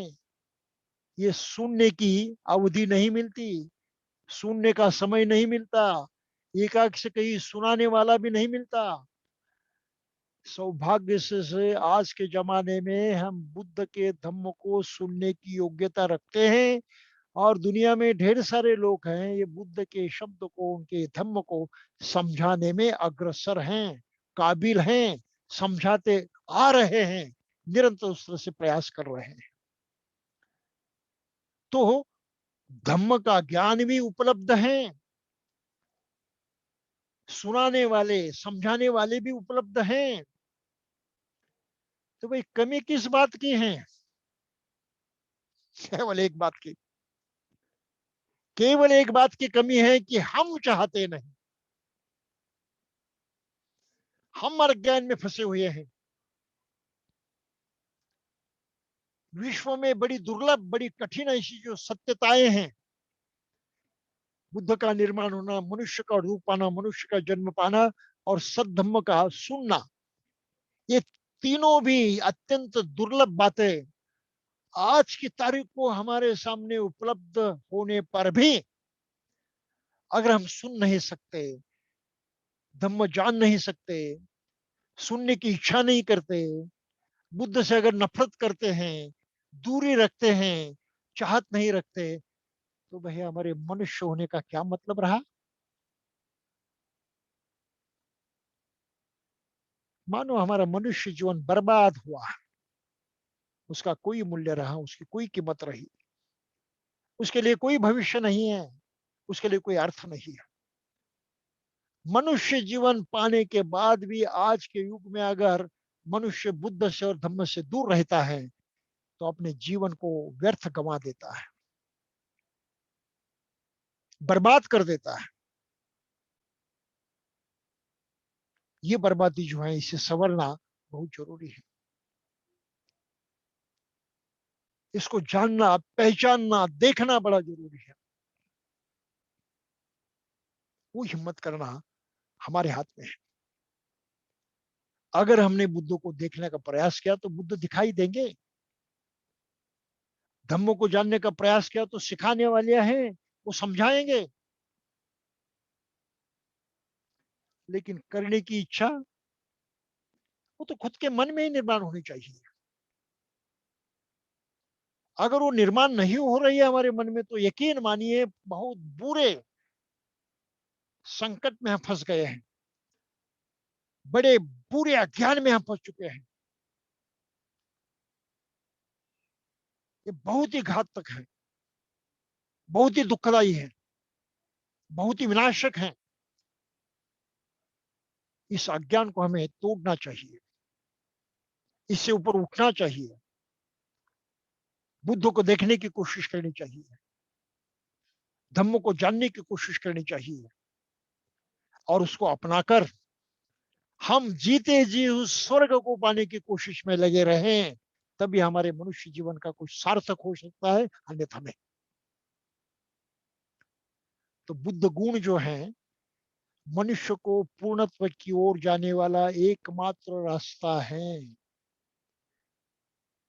बुद्ध गुणों का जो वर्णन किया है, इन सभी अवस्थाओं को हम पाक सकते हैं, अनुभव कर सकते हैं, और उनके ही जैसा हाँ, उस निर्वाण सुख को हाँ, अपना कर अपना जीवन कृतार्थ कर सकते हैं, हाँ, परिपूर्ण कर सकते हैं। तो भाई और बहनों, बुद्ध गुणों के बारे में इतना आप समझ लीजिए, और उसकी हमें कितनी जरूरत है, समय कितना अनुकूल आया है, और उसका फायदा उठाना भी संभव है, बशर्ते हमारी इच्छा जग जाए,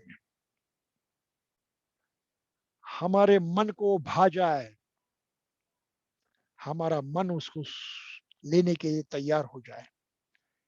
इस तरह से आप सभी लोग तैयार हो जाओगे, ऐसी मैं आशा करता हूं। और यहीं पर मेरा वक्तव्य जो है समाप्त करता हूं। जय भीम। साधु साधु साधु। तो तथागत के बारे में भंते जी ने बहुत ही अच्छे ढंग से हमको उनके गुणों के बारे में हमको समझाया है। और जैसा कि सारी दुनिया उन्हें सर्वोत्तम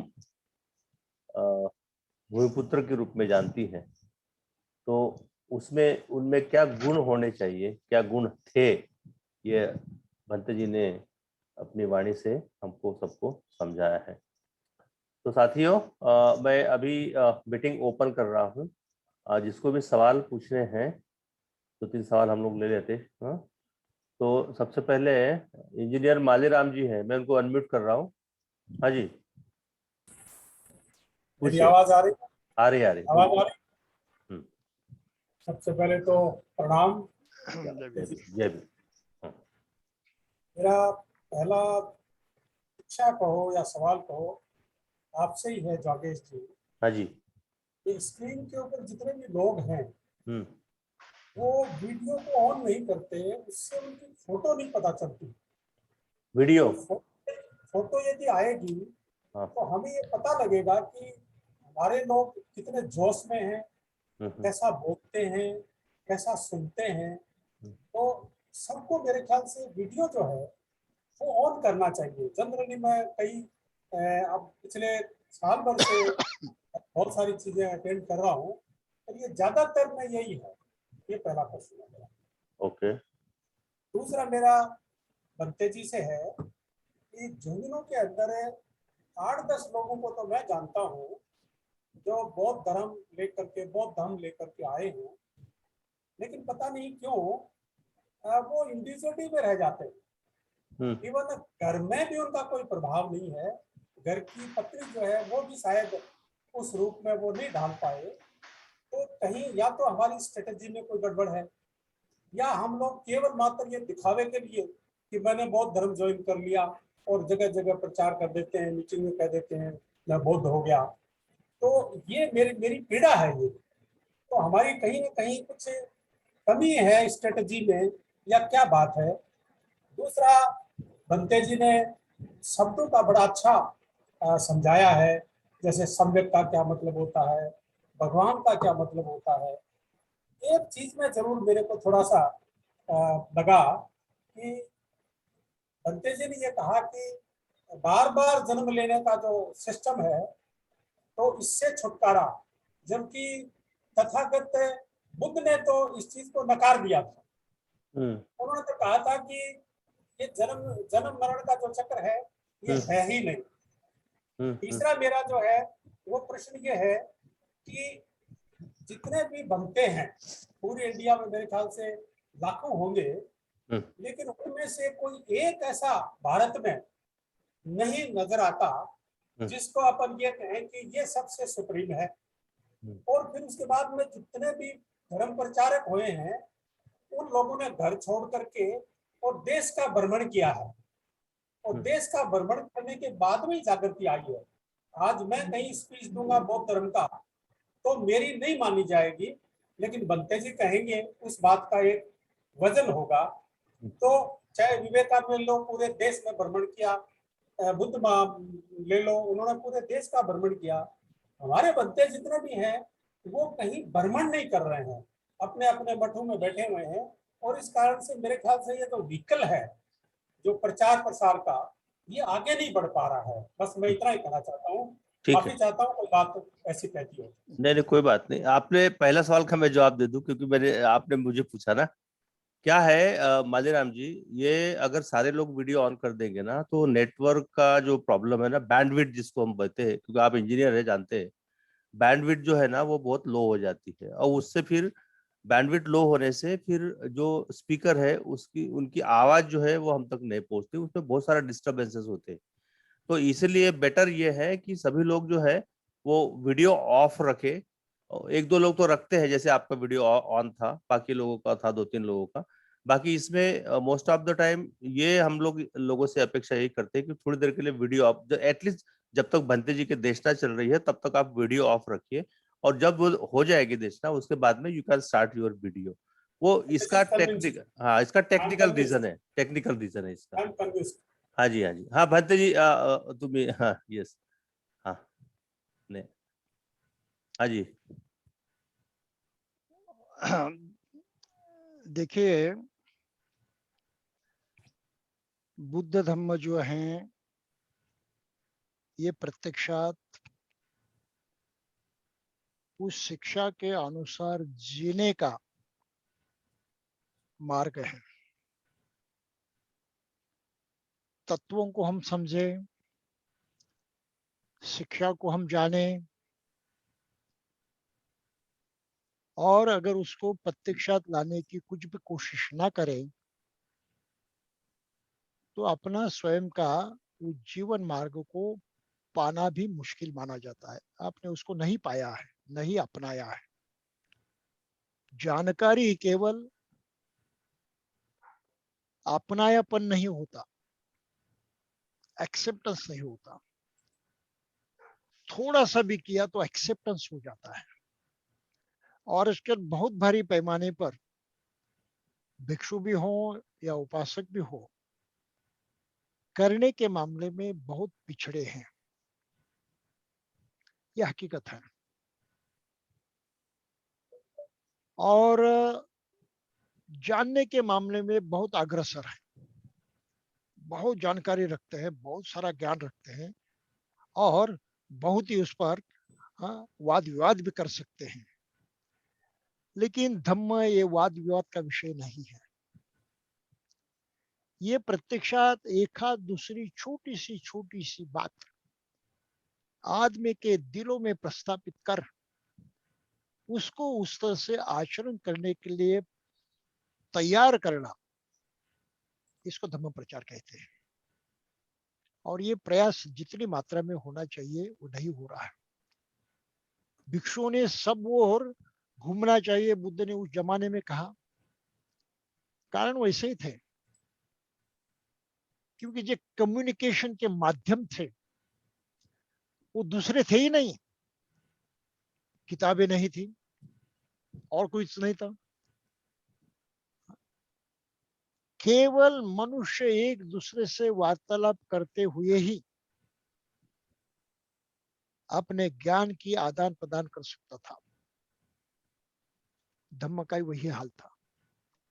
तो इसलिए बुद्ध ने कहा कि ज्यादा से ज्यादा लोगों तक पहुंचना आपके लिए जरूरी है। हो सकता है कि बहुत भारी संख्या में लोग इकट्ठा भी ना हो, और वो मुश्किल था इकट्ठा होना।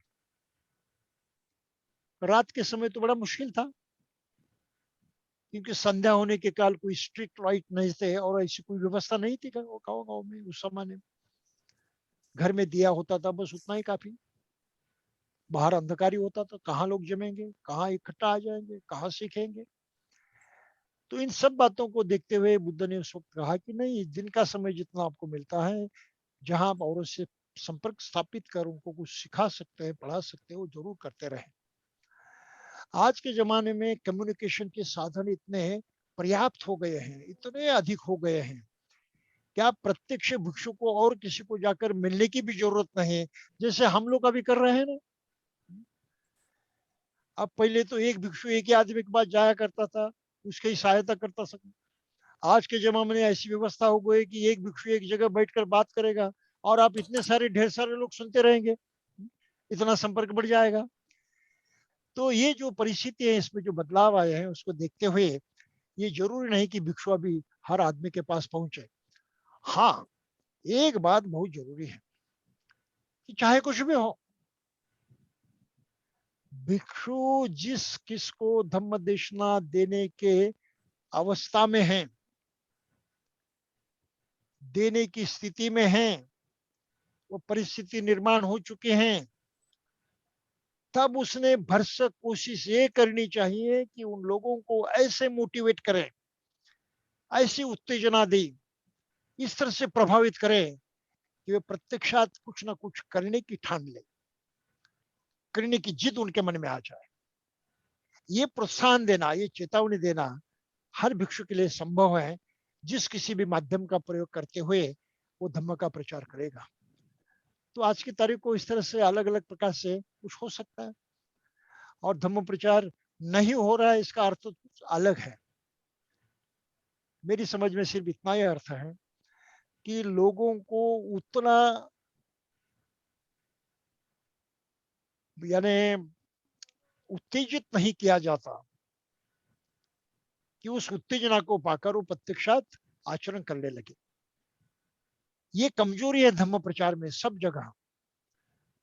शब्दों के माध्यम से, अन्य को तर्क के माध्यम से, जानकारी के माध्यम से लोग कहते हैं, लेकिन सामने वाले आदमी की कमजोरी देखते हुए उसको कौन सी शिक्षा प्रथम देकर उसको आगे बढ़ाना है, इस बात को नहीं जानते।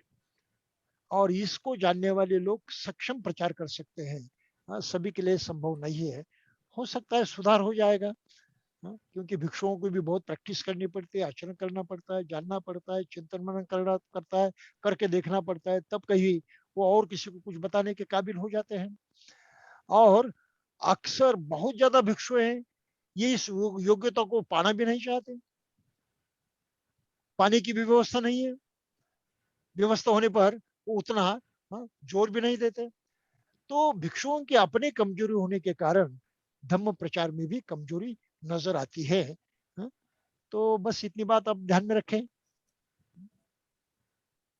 ठीक है हाँ माधीराम बिल्कुल। साहब। हाँ जी, धन्यवाद धन्यवाद, आपने ज्वाइन किया वहां से राजस्थान से, बहुत बहुत धन्यवाद। ओके चलिए नेक्स्ट क्वेश्चन। ये ध्यान राजा क्या है? हाँ, आपका थोड़ा परिचय दीजिए और सवाल पूछिए। हाँ वंदामी बंथे, नमो बुद्धाय, जय भीम।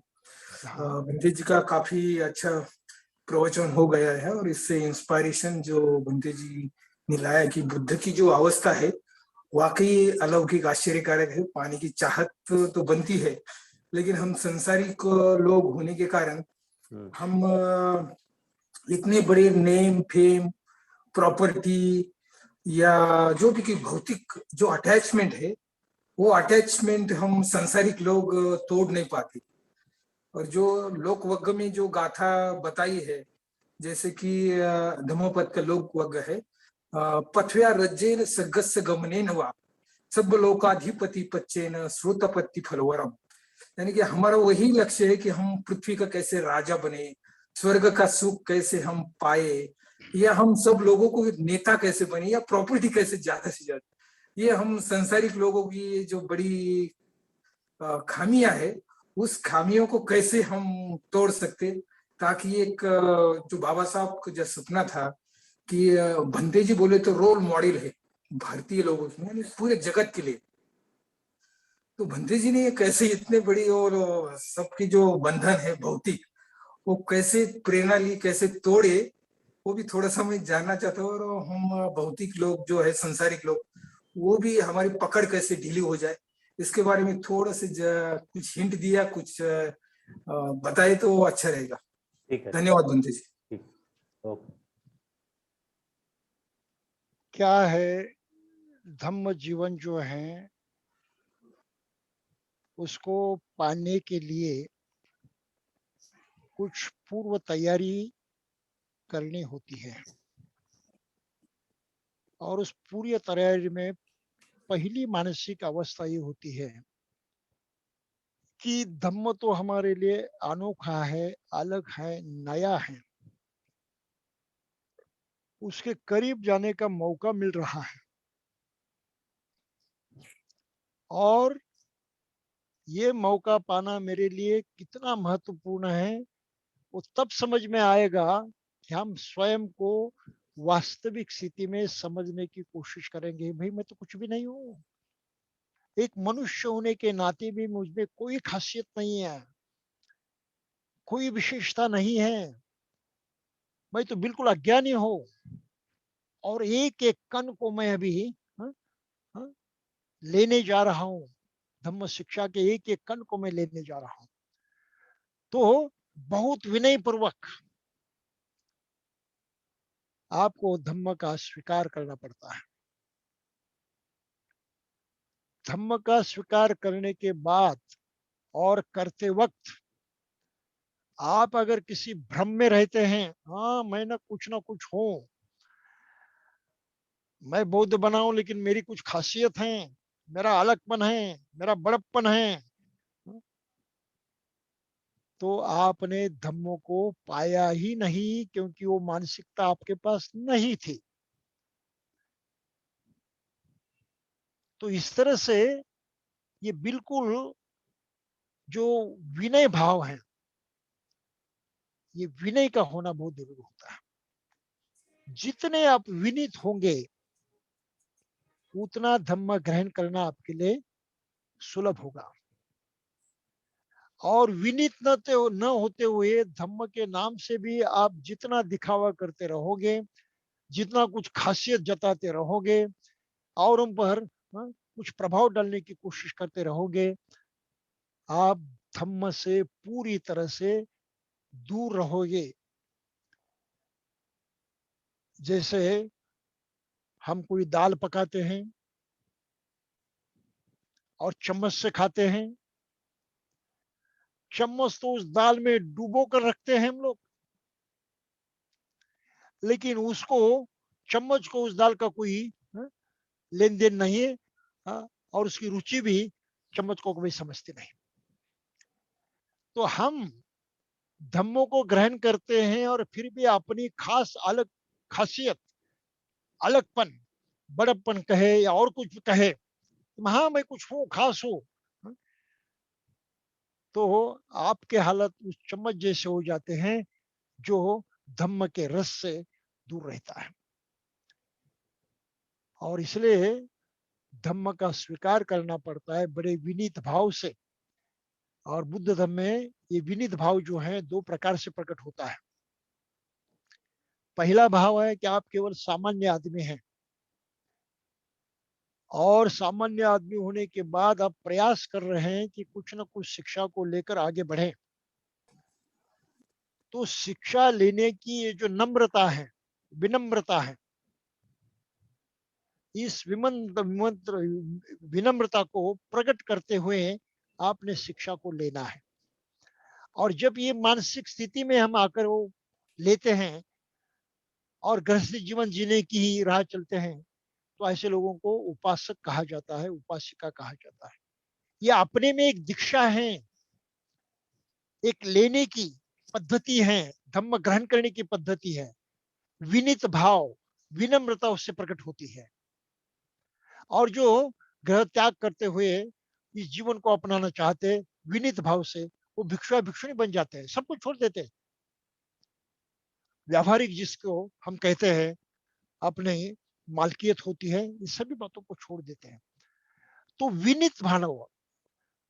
विनित भाव ये बड़ा महत्वपूर्ण है। और अविनित भाव से अगर हमने धम्मों को अपनाया तो धम्म हमारे काम नहीं आता। विनित भाव से अपनाया तो काम आता है। इसलिए बुद्ध धम्म में सिर्फ दो ही प्रकार के अनुयायी माने गए हैं जो विनित भाव से धम्मों को ग्रहण करते हैं। ये तो ग्रह त्याग करते हुए भिक्षु भिक्षुणी बनते हैं, और भिक्षु भिक्षुणी के लिए ये कंडीशन है बुद्ध धर्म में। भिक्षु ने हर बात 10 बातों का जिक्र करना चाहिए, सोचना चाहिए।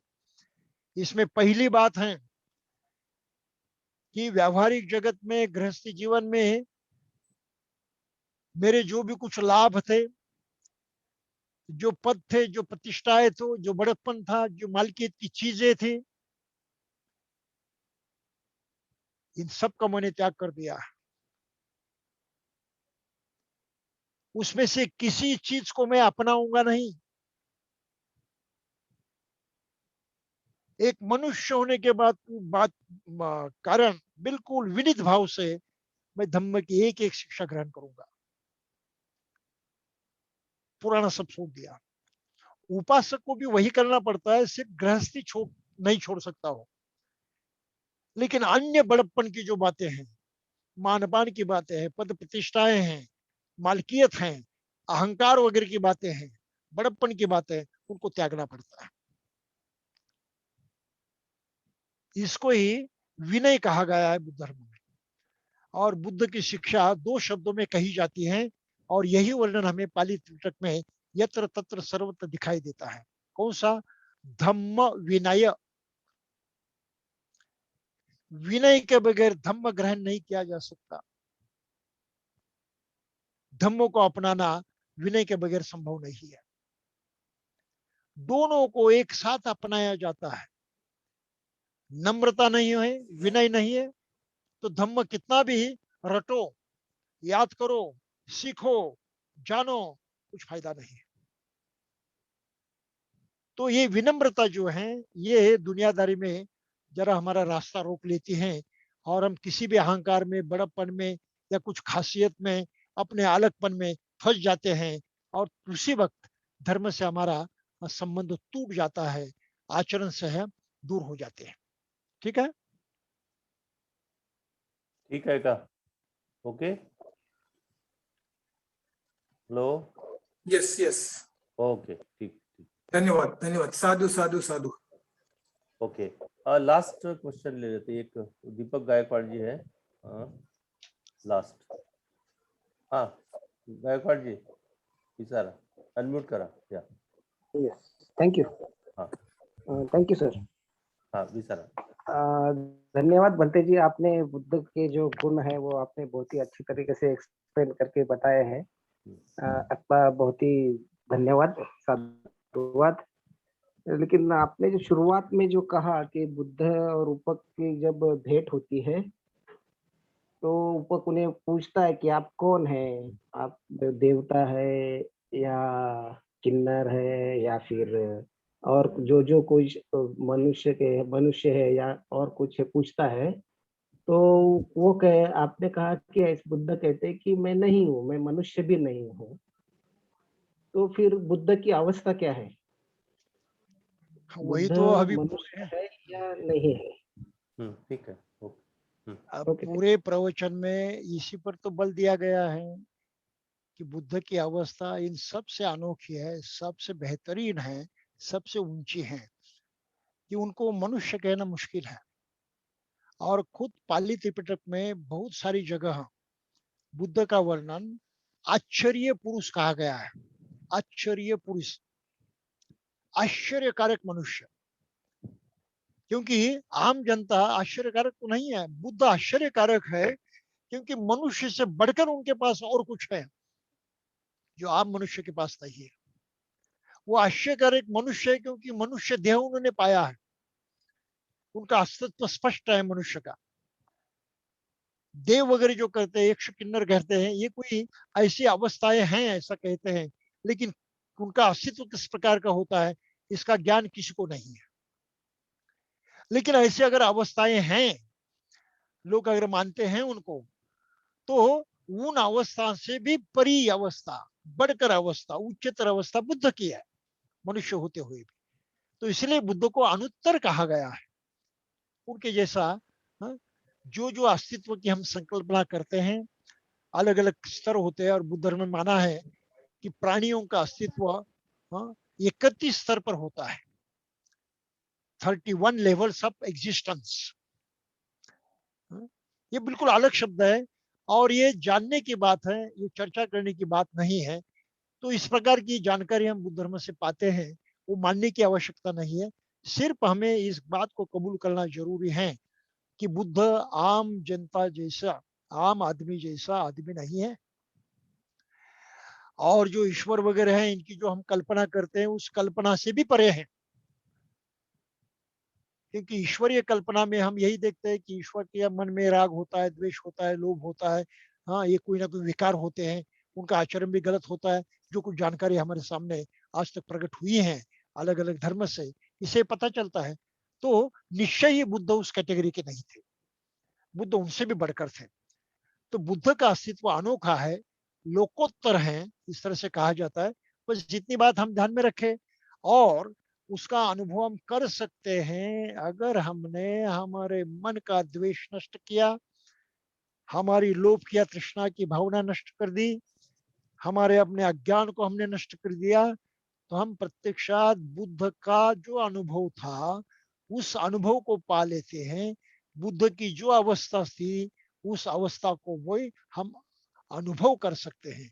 तो ये मार्ग हमारे लिए खुला है, चाहे तो हम लोग वो मार्ग अपनाए, नहीं तो इतना समझकर चुपचाप बैठे कि हाँ, बुद्ध तो मनुष्य और ईश्वर से कुछ अलग ही है, बस इतना काफी है। ठीक है ना? या गायकवाड़ जी, एक मिनट, गायकवाड़ जी। धन्यवाद धन्यवाद बनते जी। पर हम उन्हें एक छोटा सा फिर मनुष्य भी नहीं कह सकते उन्हें।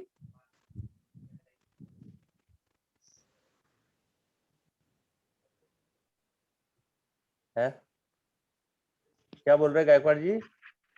जी, तो फिर हम बुद्ध को या सिद्धार्थ को जो सिद्धार्थ बोधिसत्व सिद्धार्थ जो बुद्ध हुए, तो उनको मनुष्य कह सकते हैं या नहीं कह सकते?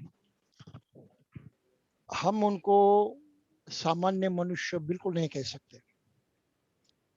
पाली सामान्य तो नहीं त्रिपिटक कह सकते, का लेकिन जो वर्णन आया है वो आश्चर्यकारक पुरुष है। यानी सभी मानव जाति से उनका अस्तित्व बिल्कुल अलग है, बिल्कुल मानव जैसा नहीं है। शरीर से दिखने के लिए वो मानव जैसे दिखाई देते हैं, शारीरिक आचरण उनका मानव जैसे होता है, लेकिन उनकी मानसिक स्थिति और उनका अस्तित्व जो पूरी तरह से शांति और सुख से भरा हुआ है, वो मानसिक तौर पर है, ये शारीरिक तौर पर नहीं है। तो इसलिए शारीरिक तौर पर हम बुद्ध को मनुष्य जैसा देख सकते हैं, लेकिन उनका सही अस्तित्व केवल मनुष्य का रूप नहीं है। तो वो मानसिक स्थिति है जो कहीं पर भी किसी भी आदमी में उपस्थित नहीं होती, स्थापित नहीं होती, बगैर वो स्वयं बुद्ध बने। तो बुद्धत्व की अवस्था खास है और इस अवस्था को प्रदर्शित करने वाला शब्द बुद्ध है, आश्चर्य पुरुष है। इस तरह से वो समझ लेना जरूरी है। ठीक है ना? थैंक यू, ठीक है ना गायकवाड़ जी? धन्यवाद। भंते जी ने थैंक यू सर। वही ना, भंते जी बार बार वही कह रहे हैं कि वो फिजिकल रूप में हमको मनुष्य दिखते हैं, बाकी वो मानसिक अवस्था में जो कॉमन मैन है उससे काफी ऊपर है, उनका लेवल जो है वो काफी ऊपर है। दिस इज द डिफरेंस, है ना भाई? मनुष्य है, हाथ है, पैर है, नाक है, कान है, वो तो है ही। बाकी उनकी जो चित्तावस्था है, जो मानसिक अवस्था है, वो अनकंपेरेबल है, उसका कोई कंपैरिजन नहीं है। This is what Bhante ji से नो। ठीक है, जी जी, okay, yes yes, thank you. Okay okay okay. या मिलिंद भाई सही कह रहे हैं, परिपूर्ण मनुष्य, हमने वही कहा है ना कि ये पूर्णत्व के गुण जो है वो तथागत में है, बुद्ध में है। पूर्ण, संपूर्ण, जो मतलब परफेक्ट ह्यूमन बीइंग जिसको बोलते हैं, परफेक्शन है टोटल। ओके। और दूसरा एक ये सुनील कुमार जी पूछ रहे हैं, स्वर्ग नरक को तो बुद्ध ने नहीं बताया, भंते जी कह रहे हैं। सुनील कुमार जी, ये विषय अलग है थोड़ा, हाँ, स्वर्ग नरक वाला। ऑलरेडी हमारी पुनर्जन्म के ऊपर एक काफी दो देशना हमारे हो चुके हैं, ठीक है? तो मैं आपको इसका लिंक शेयर करूंगा। भंते जी ने उसमें पूरी तरह समझाया है कि ये बुद्धिस्ट जो कॉन्सेप्ट है, इस बारे में पुनर्जन्म क्या है, स्वर्ग क्या है, नरक क्या है, ये भंते जी ने बहुत अच्छे तरीके से समझाया है। तो ये जो विषय है ये टोटल डिफरेंट टॉपिक है, आज का विषय नहीं है। तो इसके जो लिंक है मैं आप लोगों से शेयर करूंगा इसमें ग्रुप में। तो उसमें आप वो बंते जी का जो पूरा जो प्रवचन था, पूरा जो डिस्कोर्स था, वो एक बार आप सुन लेंगे ना, तो आपके मन की सारी जितने भी शंकाएं है, कुशंकाएं है, भ्रांतियां है, जो भी आपको नहीं पता है वो आपको सारा पता हो जाएगा। ठीक है? तो ये टोटली, हाँ, मैं आपको लिंक भेज देंगे हम लोग। आप अपना कॉन्टेक्ट नंबर ना, जो लोग नए इस कार्यक्रम में जुड़े हैं, they should share their contact number so that कि उनको वो लिंक हम भेज देंगे, है ना? जो जानना चाहते हैं इस बारे में ना, पुनर्जन्म के बारे में, तो वो उससे रिलेटेड भंते जी के जो लेक्चर्स हुए हैं वो, और ये कहीं नहीं मिलेगा आपको, ये सिर्फ भंते जी ने बताया है, बहुत अच्छी तरीके से समझाया है पुनर्जन्म का जो बुद्धिस्ट का जो कॉन्सेप्ट है वो क्या है। तो आप अपना नंबर इसमें लिख दीजिएगा नाम के साथ, तो मैं फिर वो जो लिंक है वो आप सबको भेज दूंगा, जो जानना चाहते हैं पुनर्जन्म के बारे में या स्वर्ग नरक जो भी कॉन्सेप्ट जो है बाकी धर्मों में उसके बारे में। ठीक है ना? ओके। दाबके साहेब, आता पुढच्या वेळेस विचार, आता वेळ नाही आहे, ऑलरेडी टू लेट. भंतेजींना पण दुसऱ्या प्रोग्रामला पण जायचं. भंतेजी आहे का वेळ? थोडंसं एक प्रश्न घेऊ. नाही आहे या नेक्स्ट टाइम. नेक्स्ट टाइम आपण घेऊया, जे अनुत्तरित जे प्रश्न आहेत जे काही असतील ना, will take next time, next संडेला आपण घेऊया, राइट? सो साथियों, बहुत बहुत धन्यवाद आपका, ज्वाइन किया, बहुत अच्छा डिस्कशन भी रहा, बहुत अच्छा बंते जी का आज का जो डिस्कोर्स था, इस रियली बहुत उसमें बहुत इंसाइटफुल जिसको हम कहेंगे वो था, क्योंकि ये जो तथागत के क्या क्या गुण थे, उनकी क्वालिटीज क्या थी। तो कार्यक्रम के अंत में हम लोग धम्मपालन गाथा का पाठ करेंगे। भंते अधिचित्तो जी, हाँ भंते जी, धम्मपालन गाथा। हेलो बनते अधीर चित्तू जी। हाँ हाँ हाँ धम्मपादन गाथा घेऊया। हाँ सभी लोग हाथ जोड़ लीजिए प्लीज। हाँ सब पाप सकरणं कुशल सौपसंपदा सचित पर्योपणम् एतं मुद्राण शासनं धम्मं चरे सुचरितं नतं दुचरितं चरे धम्मचारी सुखं सेति अस्मिन् लोके परन्ति च न तावता ब्रह्मधरो यावता बहुभासति योच्यपम्पे सुतवानं धम्मं कायेन पश्यति सवे धम्मधरो होति यो धम्मं न प्रमज्जति नास्ति मे शरणं नय्यं बुद्धो मे शरणं वरम् एतेन सच्चवज्जेन होतु मे जयमङ्गलम् नास्ति मे शरणं नय्यं धम्मो मे शरणं वरम् एतेन सच्चवज्जेन होतु मे जयमङ्गलम् नास्ति मे शरणं नय्यं संघो मे शरणं वरम् एतेन सच्चवज्जेन होतु मे जयमङ्गलम् नमो बुद्धाय नमो धम्माय नमो संघाय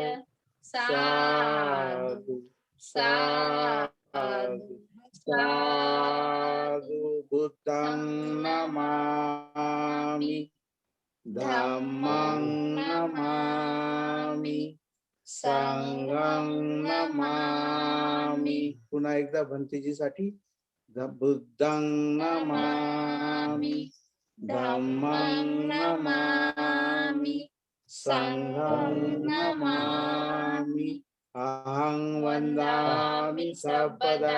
जय भीम। जय भीम जय भीम। खूब सुंदर। तो साथियों नेक्स्ट वीक इसी टाइम 7 बजे शाम को हम लोग वापस मिलेंगे। एक नया विषय लाएंगे, वो बड़ा इंटरेस्टिंग विषय। अभी से मैं उसका खुलासा नहीं करूंगा, अभी से नहीं बताऊंगा, बाकी आपको खबर मिल जाएगी। जो लोग नए कार्यक्रम में जुड़े हैं उनके लिए मेरा नंबर है, मैं इसमें शेयर कर रहा हूं। आप थोड़ा सा उसको लिख लीजिएगा ताकि भविष्य में जो है आप लोग कांटेक्ट में रहेंगे। मैं बता देता हूं, मेरा नाम जागेश सोमकोर है। मैं ओएनजीसी में जीएम प्रोडक्शन हूं और साथ में जो हमारा संगठन है all India SC employees welfare association, उसका अध्यक्ष भी हूं मुंबई में। और मेरा कॉन्टैक्ट नंबर है 9435717290। आई रिपीट 9435717290, है ना। तो ये मेरा कांटेक्ट नंबर है। तो इसी के साथ हम लोग आपसे इजाजत चाहते हैं और नेक्स्ट वीक जो है हम लोग नए विषय के साथ में हम लोग भंती से फिर वापस दिशना हम लोग आयोजित करेंगे। तब तक के लिए आप सबसे विदा लेते हैं। बाय बाय, टेक केयर, जय भीम, गुड नाइट एवरीबॉडी। वंदा में बनते जी, thank you for sparing your valuable time for this and enlightening all of us. Yeah, thank you, bye bye, take care.